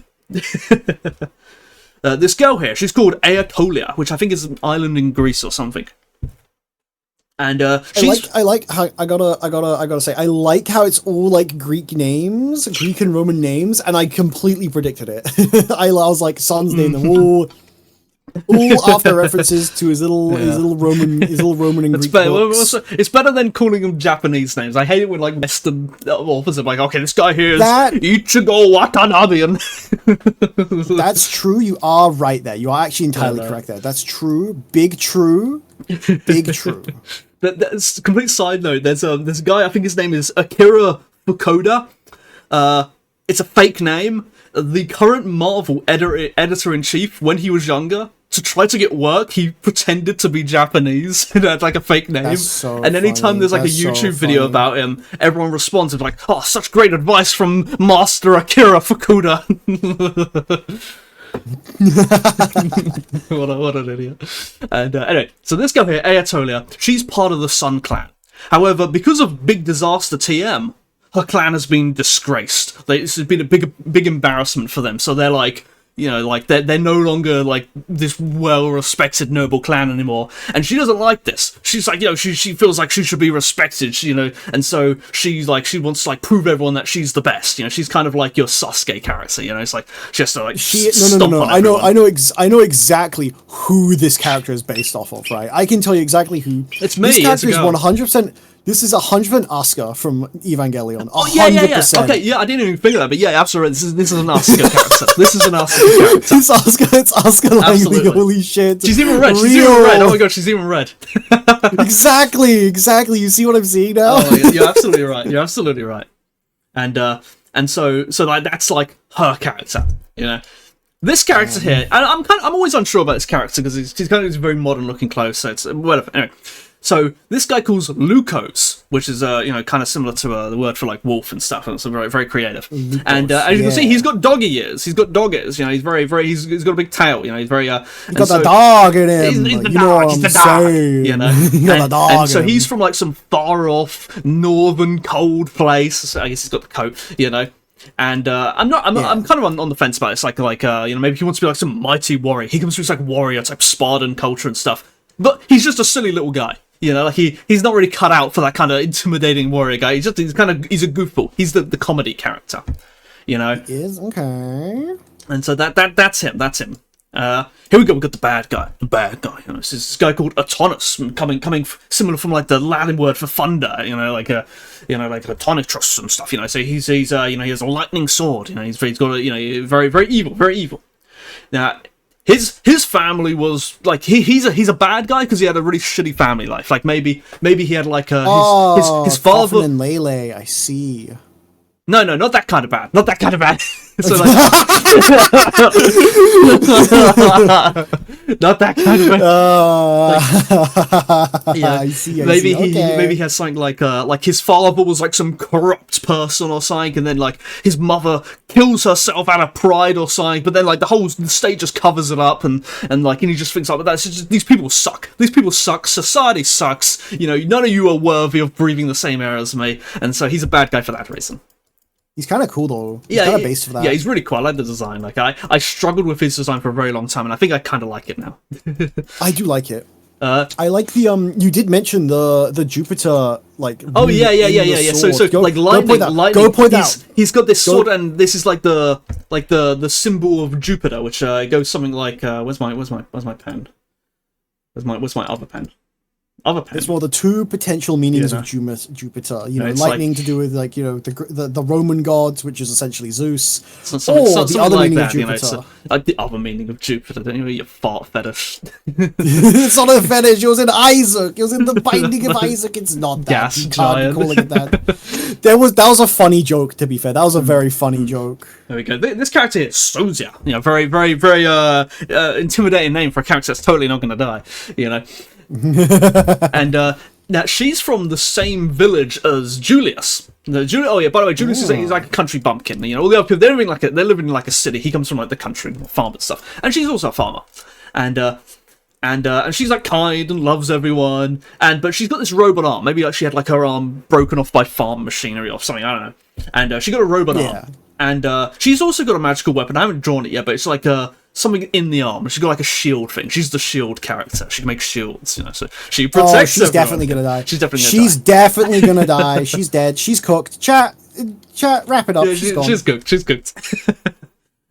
Here's this character here, Pallas, which is a sort of reference to Pallas Athena, the goddess. Oh, I was thinking Pallas cats. Those things are kind of silly. Oh, I didn't think of that. Maybe something could be done there. She's a nerd. She's like a mechanic, nerdy type character.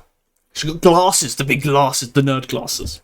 That's true, she does. You know, and she's like physically weak. She's like shy and stuff like that. And like her, she's got to learn to be more courageous. But she's also got this huge cannon, and she gets this cannon, and this is like. So in Greek mythology, there's this story of the Medusa, the Gorgon, who has his hair of snakes and turns people to stone when they look at them.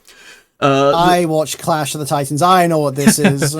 And the way it goes in the mythology is the hero Perseus kills Medusa and cuts her head off. And then he finds that the head still works. It still has the turn into stone power, even when it's dead and severed from the body. And so what he does, he just goes around and just like uses this as this like completely overpowered weapon to, because like there's nothing you can counter this. Like you look at it, you just get turned to stone. It's like extremely overpowered, and eventually the goddess Athena comes up to him. It's like, look, hand it over, pal. Hand over. You can't keep using this shit. It's too good. You've got the rotten potato, pal. This is the mod weapon, and so the gods take it and they make it the mod weapon. They make it the weapon of the gods, and they call it the Aegis. Which I don't know what that translates to really, but it's like and they turn it, they transform it, so it's not just a severed head. They turn it into a thing, and it's either a shield or it's like a cloak thing. And so I've gone with that. With what do you mean? Did we die? Something happened? I'm confused. You're playing a game? Yeah, we're playing a game. I promise. I'm getting uh-ohs for some reason. I'm not dropping frames. Why are you saying uh-oh? Are you dead, Galtran? Did Galtran die? Galtran died. I really want Galtran's opinion on this, so I have to wait. Because I've been trying to get people's opinion on this for ages.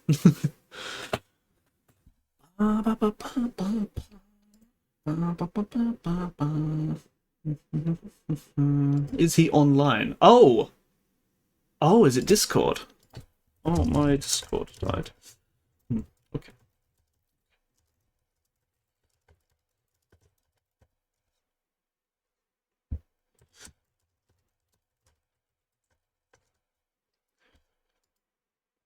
Can you hear me? Do you hear me? Am I audible? I'm gonna hide the Fugi for a little bit, just because it's in the way. Discord might be down. Wow.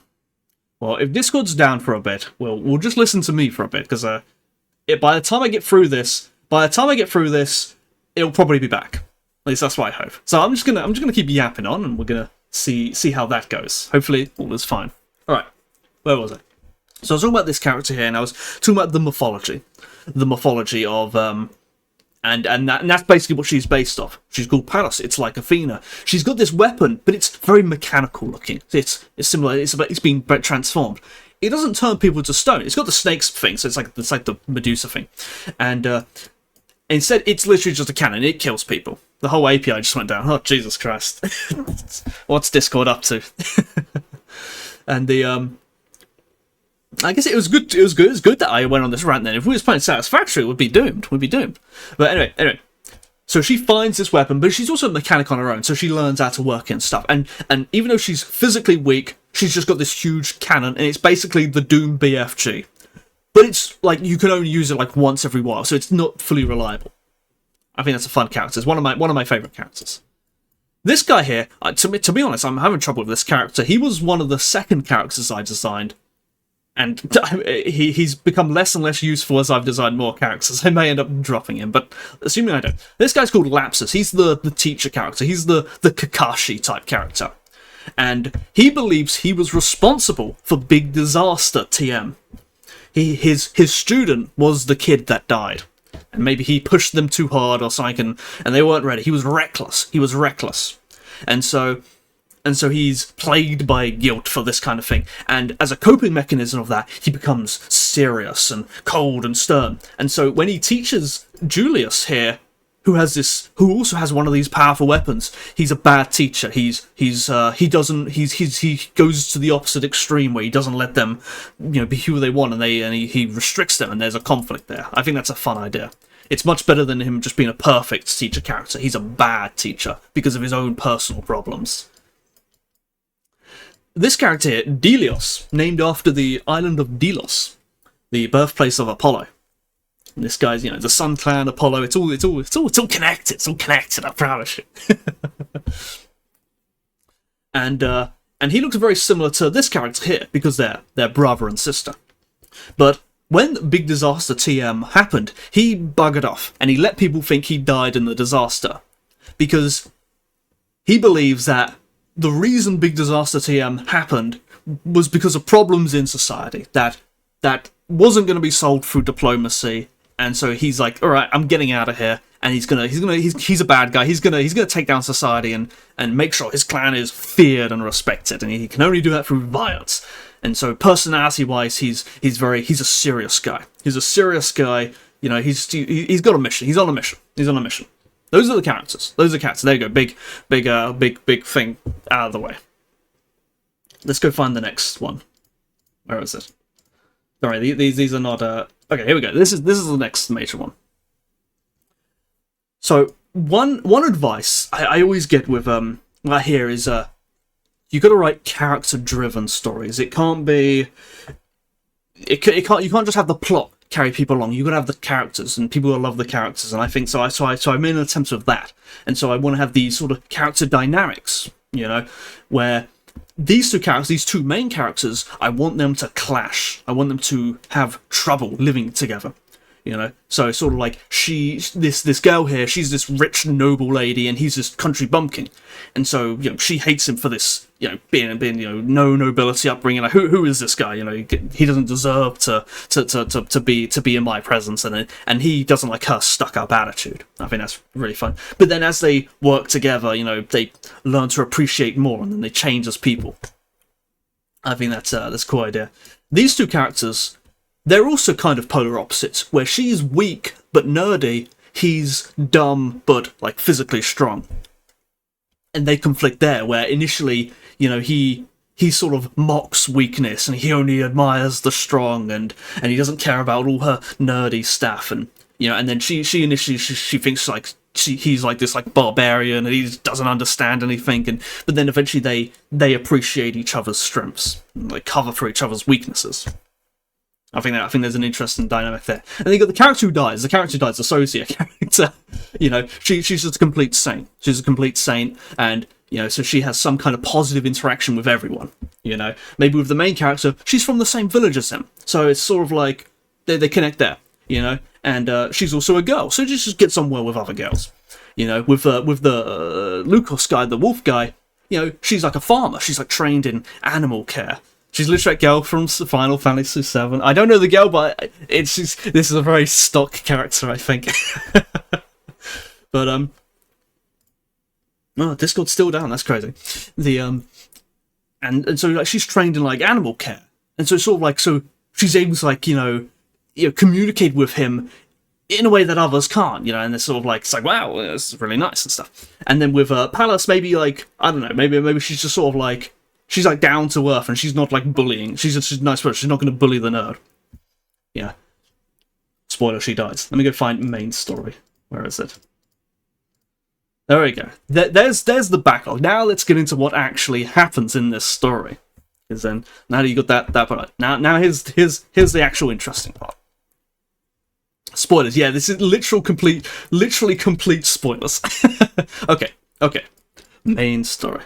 This is like a premise, like, is this interesting? Okay. So, Julius's village, he lives in this village, and he gets attacked by Atonus. And in this attack, Julius gets the fire sword. Maybe it was kept in like a temple or something in the village, but it wasn't to be used. But the village gets attacked, and the main character, he gets it somehow, or, like, maybe he reaches for something, and he's got this now. Now he's our main character.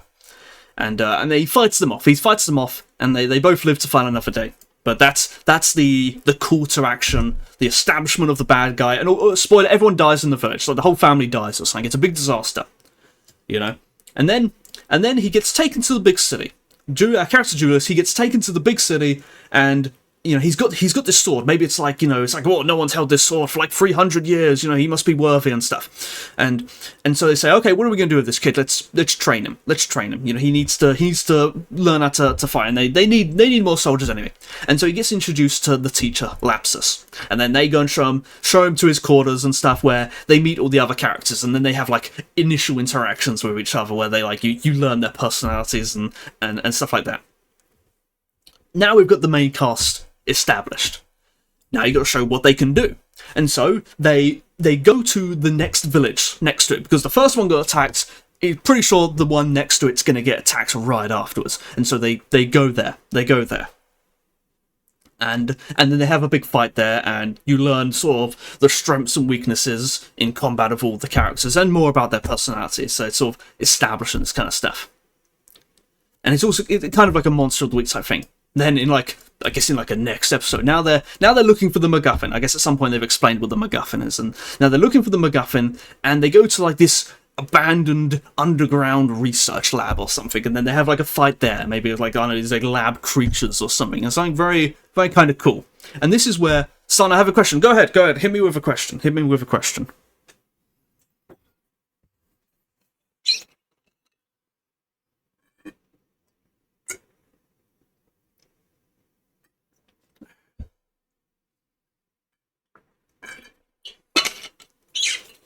I imagine it's something like, it's a sword that has the element of fire in it, and it's got like a mind of its own. And if it doesn't like you, it'll burn you. You won't even be able to pick it up. Oh, hang on, I heard a boop. I heard a boopity boop. I think Discord's back. Can you hear me, Geltran? Geltran's not in the call. Well, maybe he'll come back any second. Why does having the element of fire? I mean, it's a sword. It sets on fire. Let me go find the picture again. Look, it sets on fire. It sets on fire. See, it's like you ever watched Bleach? It's like that guy from Bleach.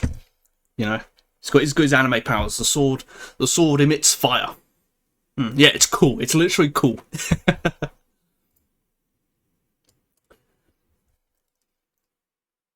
Yeah, like that Bleach guy.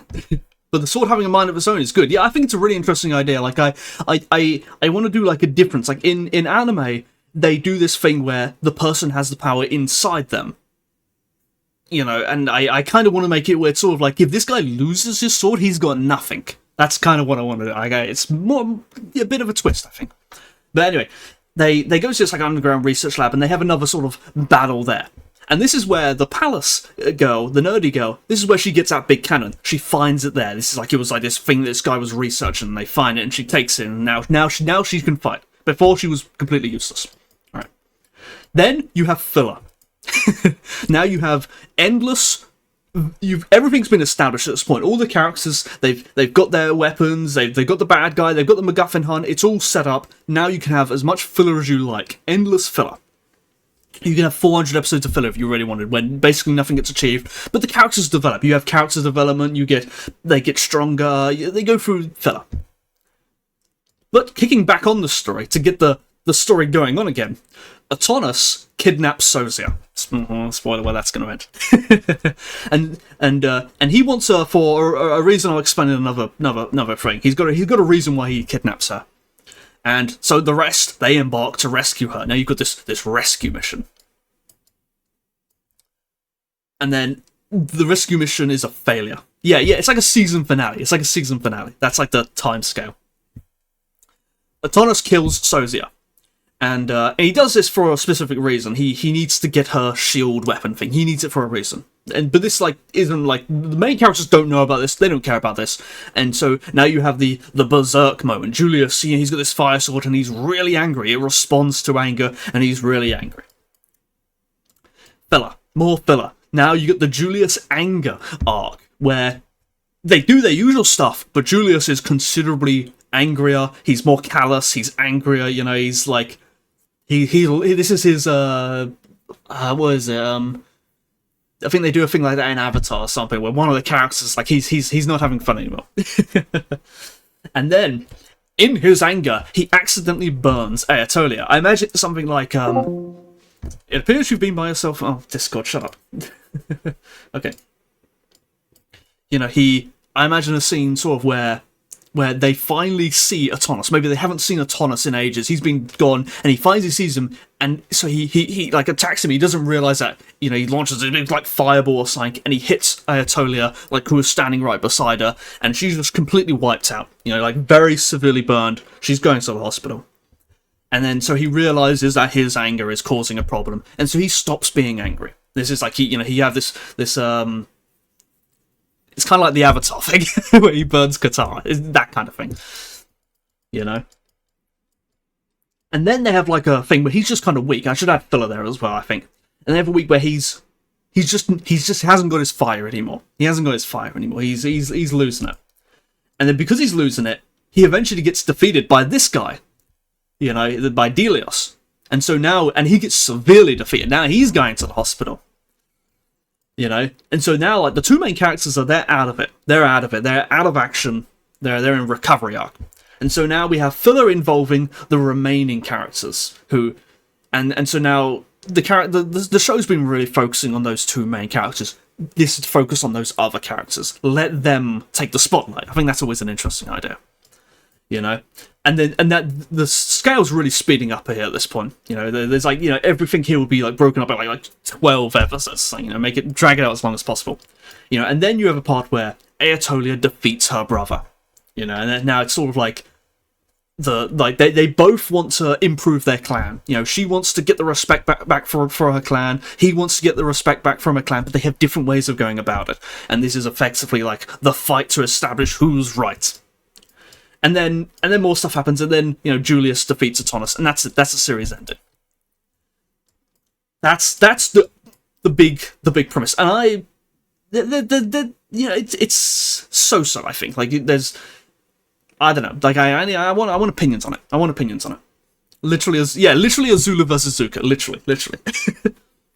All right, but before you give your complete opinions on it, I do have to like go into a little bit of detail about the story arcs of the individual character, because they're sort of, this is the main story, but it's like you don't know why Adonis is doing this thing. I need to explain that to give the full premise. These are a lot shorter. They're getting increasingly shorter. The arc of Julius, of what's going on from his perspective. So Julius, he's denied the exciting life that he wants, and then his village gets attacked by Adonis. And so now Julius, he's seeking revenge. He's got this fire sword, and now he's got the antagonist, and that his mission in his life is to seek revenge. He conflicts with the people in his life. He meets these new people, but this Lapsus guy, he's a restrictive teacher. This Aetolia guy, she disrespects him. He thinks he's some country bumpkin. So he butts heads. He's not getting on with them. But then, through the endless filler, he learns to get on well with others. He becomes stronger, feels a bit more validated, and he improves, and they kind of get on well with each other. But then the plot kicks in. Where Sozi has been kidnapped, and so now like he's back in action. They've got to go and rescue her, and then with her dying, now he's back to angry mode again. He needs to kill this guy. He needs to avenge this girl who was the only girl left from from his village. Everyone else is dead, and now the last person who's alive is also dead. And he feels he's failed. He couldn't save his village. There's one person left. He couldn't save them either. So he's angry, and he's not listening to anyone. He's just focused on this mission. And then this ultimately ends with him burning his friends. And then he realizes it's a problem, and he's got to stop. And so now he begins to repress himself. He goes the opposite extreme, where rather than him expressing his anger, now he's holding it back. He is holding it back, and then he's defeated by Delios. And so now his repression has caused him to fail. So now what was he supposed to do? And then he goes on some kind of self-discovery arc, and who knows how long that'll take. And then he comes back at full power, and he defeats Adonis. I think that's an interesting idea. I think that's an interesting up and down. He goes up and then goes down and up, and I think that's really interesting. Where's the girl one? Where is it? Is this it? No. Here we go. The main girl. So the big disaster, the big kaboom, has ruined her clan. She feels, this is undeserved. Feel like she's this noble woman, and no one's respecting her anymore. So she's got this Asuka complex. So she conflicts with everyone. She's got this country bumpkin who doesn't like him. This nerdy girl, she's weak. This wolf guy, he's just a complete barbarian. She's not getting on well with anyone. And then through the endless filler, she also learns to appreciate people more. But then this Sozi gets kidnapped, and this is sort of the first time that she really realizes that she did have friends, that she did like these people, that she wasn't just on her own, and so she has this sort of self-discovery arc. It's almost like a positive thing for her that she realizes it, and so she starts appreciating her friends more. But then she discovers her brother is alive. Her brother had been missing, presumed dead by this point, and for years, he was gone. And then she discovers that he's alive, and that he's evil. He's working with the Tanis guy. And so now she's reminded of her clan and the reputation that it's got. And so she loses focus on those friends, and she becomes focused on like figuring out like she's got to stop this guy. He's gonna, if people find out he's alive and he's evil, there's no chance for her clan. It's dead as can be. And then she gets burned. So she's in the hospital. And at this point she's, oh, hang on. I got a call, but it didn't give me a ping. I missed a call. I think Discord's still playing up. Where's the call button? How do I? Where's my call button? Hello? There's a chance Discord might just die again. Giving you a heads up, the API is exploding right now. It's exploding. It's exploding. It's having a bad time. So well, I'm gonna say we cut the Satisfactory here, right? Because it's a little too unpredictable right now. I think that's a fair thing. Yeah, looks like we did nothing. But I'll tell you what, I got some rails done. I got some more rails done. I will change the desert. Just. But yeah, unfortunately, Discord is being a nightmare today. Unfortunate, massive L. I cry. I sob even at that because I enjoy a little factor. There you gaming. go. I missed it. Past tense. I'm sorry, guys, but anyway, I'm going to continue on this because I'm near the end of it. I hope I'm not boring you to death. I hope I'm not boring you to death. I'm enjoying. I'm going to be saying I am really enjoying listening to you talk about your comic. I want to give my opinion though because this is a collab. Still, right now it is a collab. I want my opinions. Hi, Churl. Hi. I've been here the entire time. I like the character arcs. I like how you've like given room for filler and purpose for filler to build the characters and their relationships and give the readers / viewers, if it were to be animated, a reason to like, connect with those characters. Yeah, I think that's really important. Right? Yeah, I think that's a really good idea, and I like how you put that like early on, and also to give it like the first half is Monster of the Week, second half is like twists and deaths and all the cool stuff. Yeah, I think that's a pretty common thing actually. So like season 1, it's all silly fun and games. Season 2, serious. Season 2, the end of the world. But the other thing is, I can see so many influences from what you've talked about. Although it's kind of like there's a lot of like really popular things, even new things coming out. It's like this is just that. But like Italia and her brother, that's Sasuke and Itachi. It kind of is. That kind of. Both from a clan that got destroyed. Itachi's working with the bad guy the entire time. I'm gonna be honest. Well, don't worry. I'm not gonna do a cop out. I'm not gonna do a cop out. He's gonna die. Okay, I'm not gonna do a cop out and make him good. No. It's like I did all these terrible things because I'm actually good. Spoiler. No, but I can see like it's definitely got like the originality there, but I can see the influence. And you know what? The influence is good. It's a good influence. I think there's a fine line between inspiration and mimicry. It's like, is this just a rip-off or is this inspired by, because these are great ideas, these tropes are fun, everyone loves these tropes, like how that's carried out, how that's executed, that's the win or lose, I think. Exactly, and the difference between Italia and Sasuke and Sasuke is that Sasuke does turn like fully evil at one point, right? Yeah. Like, and Italiano.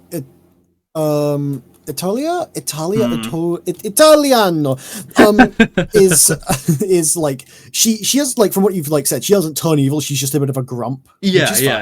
She's like it's a sort of posh sort of there's like a clear difference between the two character arcs, the difference between their things, but I can see like it's like you're taking the inspiration of what made those things good, which is what you do, but you're also putting your own twist on them, which is basically what you should be doing. But also I think there's something there like a lot of, it's like I need to challenge these characters. Like they've got to be like, I've got to see like what's going well in their life, and I've got to fuck that up.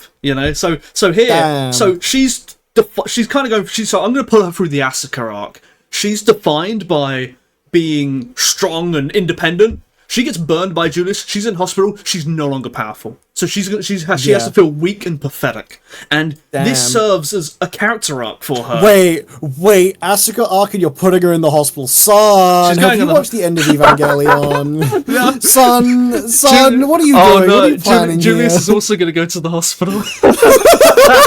No!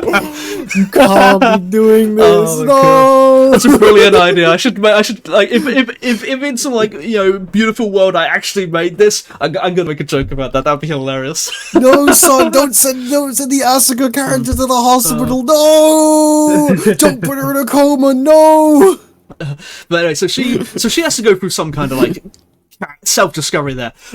But then now here's like a really complex thing that I think is really interesting. So at this point, she likes Julius, even though he was the country bumpkin. They've gotten well with each other. This is the love interest. She actually likes him. Ooh, okay. However, at this point, Julius has been defeated by Delios. So there's now like so she loves Delios as her brother. This is her brother, but like she can't have both these people. It's one or the other. So she, so like this Julius guy who she likes, he hates her brother. So like, and then Delios, he hates Julius, the person that she likes, but it's her brother, and so like now, and of course there's the whole sort of the clan reputation thing. She's very family focused in that kind of sense. It's like, well, you kind of pick your family over country bumpkins, and so now there's a real conflict there of character, who she's gonna be, and so she has to go through some kind of self-discovery arc, and it ultimately ends with her choosing Julius over it, and she defeats her brother. She chooses her friends over her family, and by extension, her friends over her clan, who at this point, it's the family reputation's gone, so she has to move past that, not be defined by that. I think that's a real growth of character, where she starts as completely focused on posh family thing, and then she becomes an independent person. I think that's fun. See. It's all downhill from here. The rest of the people are more half-baked. Oh? I'm gonna slip away before Discord kills itself again. Oh, is it killing itself? It's getting worse. I'm gonna slip away right now, before it gets really bad. That's the plan. All right. Thank you for having me on, Mr. Sun. We will continue. Are you still gonna listen? Are you still gonna listen in? I'm still gonna listen in. Okay, because I want to get your critique. I want to get your critique after this, because it's the kind of thing that. You can switch over to stream so you get the delay or whatever. Yeah. All right. Okay. I'm gonna goodbye, Mr. Goodbye, chat. I'll miss you, chat. Bye. That was Spellcraft Gelteran, past tense. Let me see. I'll wait like 5 seconds. All right. So it's all downhill from now. Those characters I've shown so far, this is my story. This is my story that I'm trying to pitch, and it would be nice if I make this, but the problem I've got is, unless I'm convinced that what I've got here is solid gold, I can't give myself, because this would take thousands of hours. You've got to dedicate your life to this. If I think it's rubbish, it's not going to do that. I've got to be convinced I've got something actually interesting here. Uploaded image. Oh, blimey, that's pretty bad. What is Discord? So it's all downhill from now. The characters we saw so far, I think they're really well thought out. They've got really interesting character arcs. These ones are a bit more half-baked. This is where it's sort of like a bit more iffy. So this Lapsus character, he's this teacher character, so he has a lot of important functions. He's got to be the protector of the group when they're just kids. He's got to teach them. He's got to he's got to serve that kind of role. But he's a bad teacher. He's not this perfect being. So he feels guilty. That's his main character trait, is that he feels guilty, and so he becomes this like stern and serious person as a sort of reaction to this. He goes to the other extreme where he feels he can't be reckless. He's got to be, bottled up by the book. He gets saddled with Julius, and where it's all like the society, the higher ups. They've said, look, here's your job, dude. Go teach this guy. And he doesn't want to do this. He's not even, he'll accept it, he'll put on this serious face, but really he's not mentally prepared for this.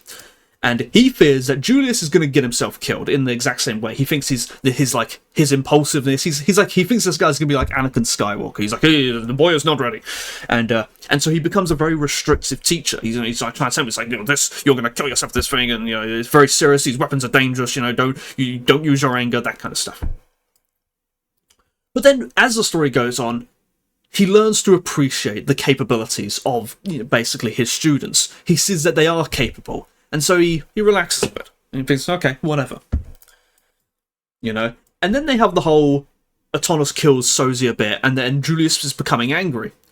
And so now he goes back to his fear, and he thinks, oh no, it's getting out of hand again. He's getting angry and angry, the fire's getting bigger, And so now he has this conflict in him where he also liked Suzia. This was one of his students who'd just been killed, so he's also angry at this Adonis guy, and so he wants to support Julius. He relates to his anger, but at the same time he needs to restrict him, and so there's so he's a bit unsure what to do about that. And then he gets even worse, where Julius is now hurting his friends. He's burned Aetolia, and then Julius calms down, and so he's like, okay, he's not going to kill himself at this point. Kill himself is like he's gonna the fire is gonna consume him, that kind of typical anime trope. He's not suicidal. He's gonna destroy himself with his own power, because it's too powerful and stuff. But then he realizes that now the main character, now he's too weak. He can't fight anymore. And then maybe this is somehow makes him think about his own weakness, his own lack of courage and strength and ambition and stuff. And so he reflects on his own guilt. And then I guess he gets over that or something. And then you get the end of the series where, there's another bit. Julius defeated by Delios, and so Julius was so weak at this point. And then at some point he has to reconcile this, and he becomes a good teacher as well. He gets over his own problems, which then helps Julius gets over the same sort of guilt problems, because they can relate in that sense, and then they get over it, and then they both become good and strong or something like that. So they need each other. It's not just teacher-student, the student also teaches the teacher in that sense, through those shared experiences, something like that. I think it's kind of interesting. It's more interesting than just a perfect teacher, but I am unsure about that. I think it's tweaking in some way to be more interesting. Let me go find. Let's look at the main bad guy. And you can see this is poorly drawn. It hasn't got the nice boxes around him because I feel really half-baked about it. Let me drink some water. I'm running out of water. We're really near the end here. I promise.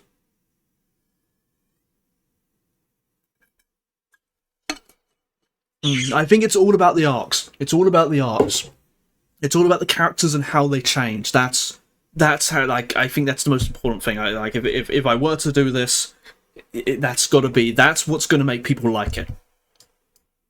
So something like he maybe it's like his father does something bad, his mother kills herself, they have all and then the state covers it up. Maybe he was also part of some special clan, and it looked bad to have this controversy, so they just covered it up.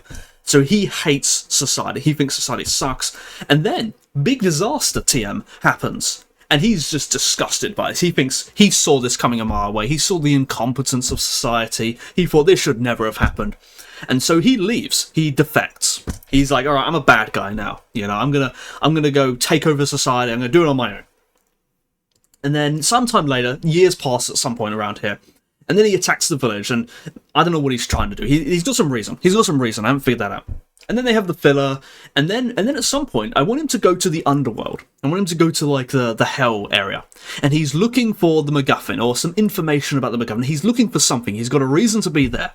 However, he screws up. The god of the underworld, who at this point is called Hades, maybe I'll think of another name. He is really insulted by this. You're not supposed to go see underworld, uninvited. And he's not going to be. He's the god of the underworld. He's not intimidated by this villain guy, and so he punishes him. Where he doesn't kill him right there and there, but he gives him basically a curse. He's like, you're destined to die. You're going to die soon, TM. And so now he's afraid he's going to die, and so he finds out from someone that the only way to stop this curse is if he has this other special item. And he figures out that Sozia has this item. So he needs this item to save himself. Sort of a, it's like he'll kill others to stop himself from dying. Very very evil. He's kicking the dog. So he kills Sozia to get that thing to stop this curse. So now he's not going to die. That's his reason for doing that. Then you have more filler. God, who knows what happens? But he gets more powerful and gets up to a climax, and then eventually he will be defeated by Julius, and that's the end of the story. It's lacking information. That's my main complaint of this. It just lacks information. He needs more things to do that are pivotal. Let me go find Delios. He's the other one. Okay. See, these last three. This is the last one. These last three, they're all bundled into one because they're really short. Let's do Delios first. He's the other bad guy. So, big disaster to him happens, and it was part of his plan. So he takes the opportunity to secretly defect. He in the chaos of things, he just leaves. And no one notices he leaves. They think he's dead. They think he's been, vaporized or something. They never found the body. And so he seeks the MacGuffin, and that belongs to his clan. That's what the MacGuffin was. It was the thing that caused the big explosion. He seeks it because he's like, it belongs to him. And he needs it to gain control of society. He needs to be in hiding to do it. And then after I've missed out a part here, I guess I didn't write it at the time, but after Aetolia gets burned by Julius, this is personal now. He doesn't like Julius. He's burned his sister. Even though he's evil and he's on his own, he still likes his family. And so he makes a mistake. He slips up in his perfect hiding and all that, and he fights Julius and tries to kill him. In the process, his presence is exposed to the public. And that's the mark of his downfall. Then they have some filler, and then eventually he's defeated by his sister. Needs more information. He needs to do more pivotal things. That's what I think. And then you got these two characters here who are a bit half-baked. So, maybe she feels bad about being weak and vulnerable, but then she learns to appreciate her talents. Maybe she becomes more courageous, stuff like that. And then this one here, this is the most half-baked. I don't know what I want to do with this. Maybe, he comes from this, warrior clan. He comes from this, Sparta-type culture, but he's not succeeding. He's come all the way from his home, on some character journey to try and become a better person, and he has to, and the way he does become a better person is in a unique way. That is, he's appreciated by his friends. I don't know. I gotta figure it out. That's it. There you go. There's the whole thing. Let me go find the front page. It's around here somewhere. There you go. There's the whole thing. That's the pitch. That's the pitch. That's all I've got. I imagine if it were like an anime, I would imagine this it's 60 episodes, maybe 75 at the most. That kind of length, two main chunks. You got the first chunk where it's kind of monster of the week, and then the second thing, everything kicks off. Maybe like a third season where it sort of drags out a bit. That kind of length. Nothing, not 1,000 episodes, not 10 episodes. There's my pitch. And while I feel like, physically wise, I feel like I've got the skills in the drawing at least, that I could draw this and it would look passable. Writing, I don't know. But, I could learn. I feel like, personally, I kind of like the pitch, but I need a second opinion. I can't dedicate thousands of hours to it if I'm not convinced that people would actually like it in a real sense. I don't just mean I'll get 10 viewers. It's got to be this is a solid idea. This is a good idea. And if it's not a good idea, I will rework it until it is a good idea.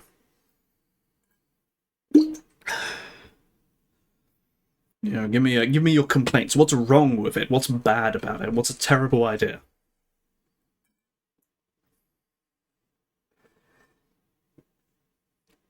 Yeah, that's part of it. You got to try it to learn things. What I should do is I should make a pilot. A one shot.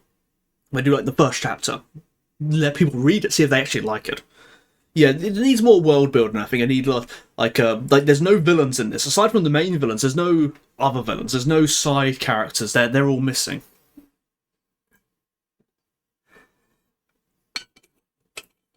Yeah, I think a pilot is the next step. But the timing's wrapped up pretty well here.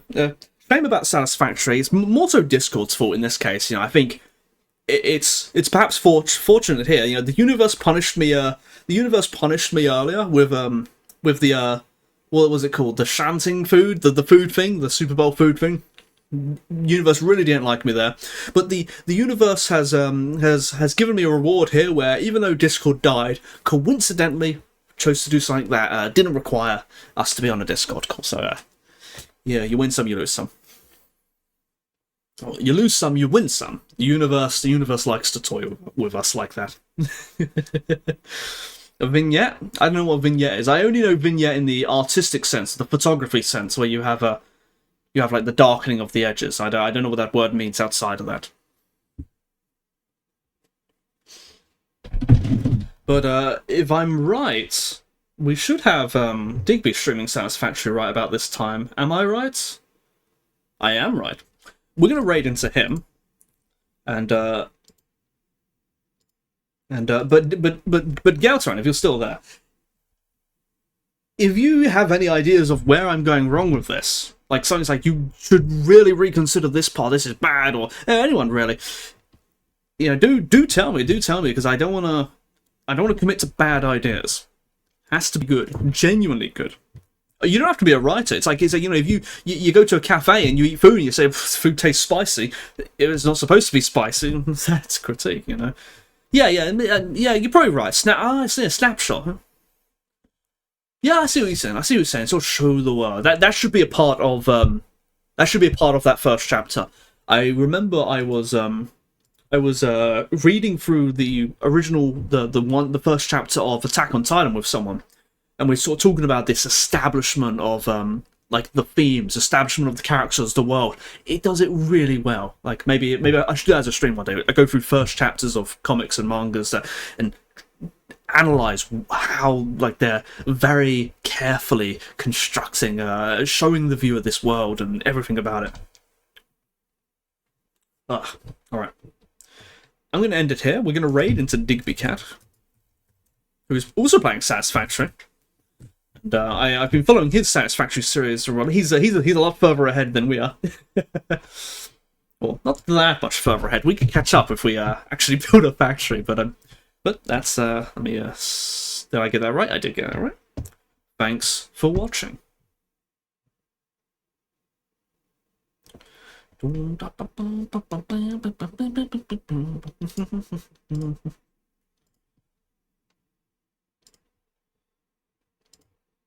There we go.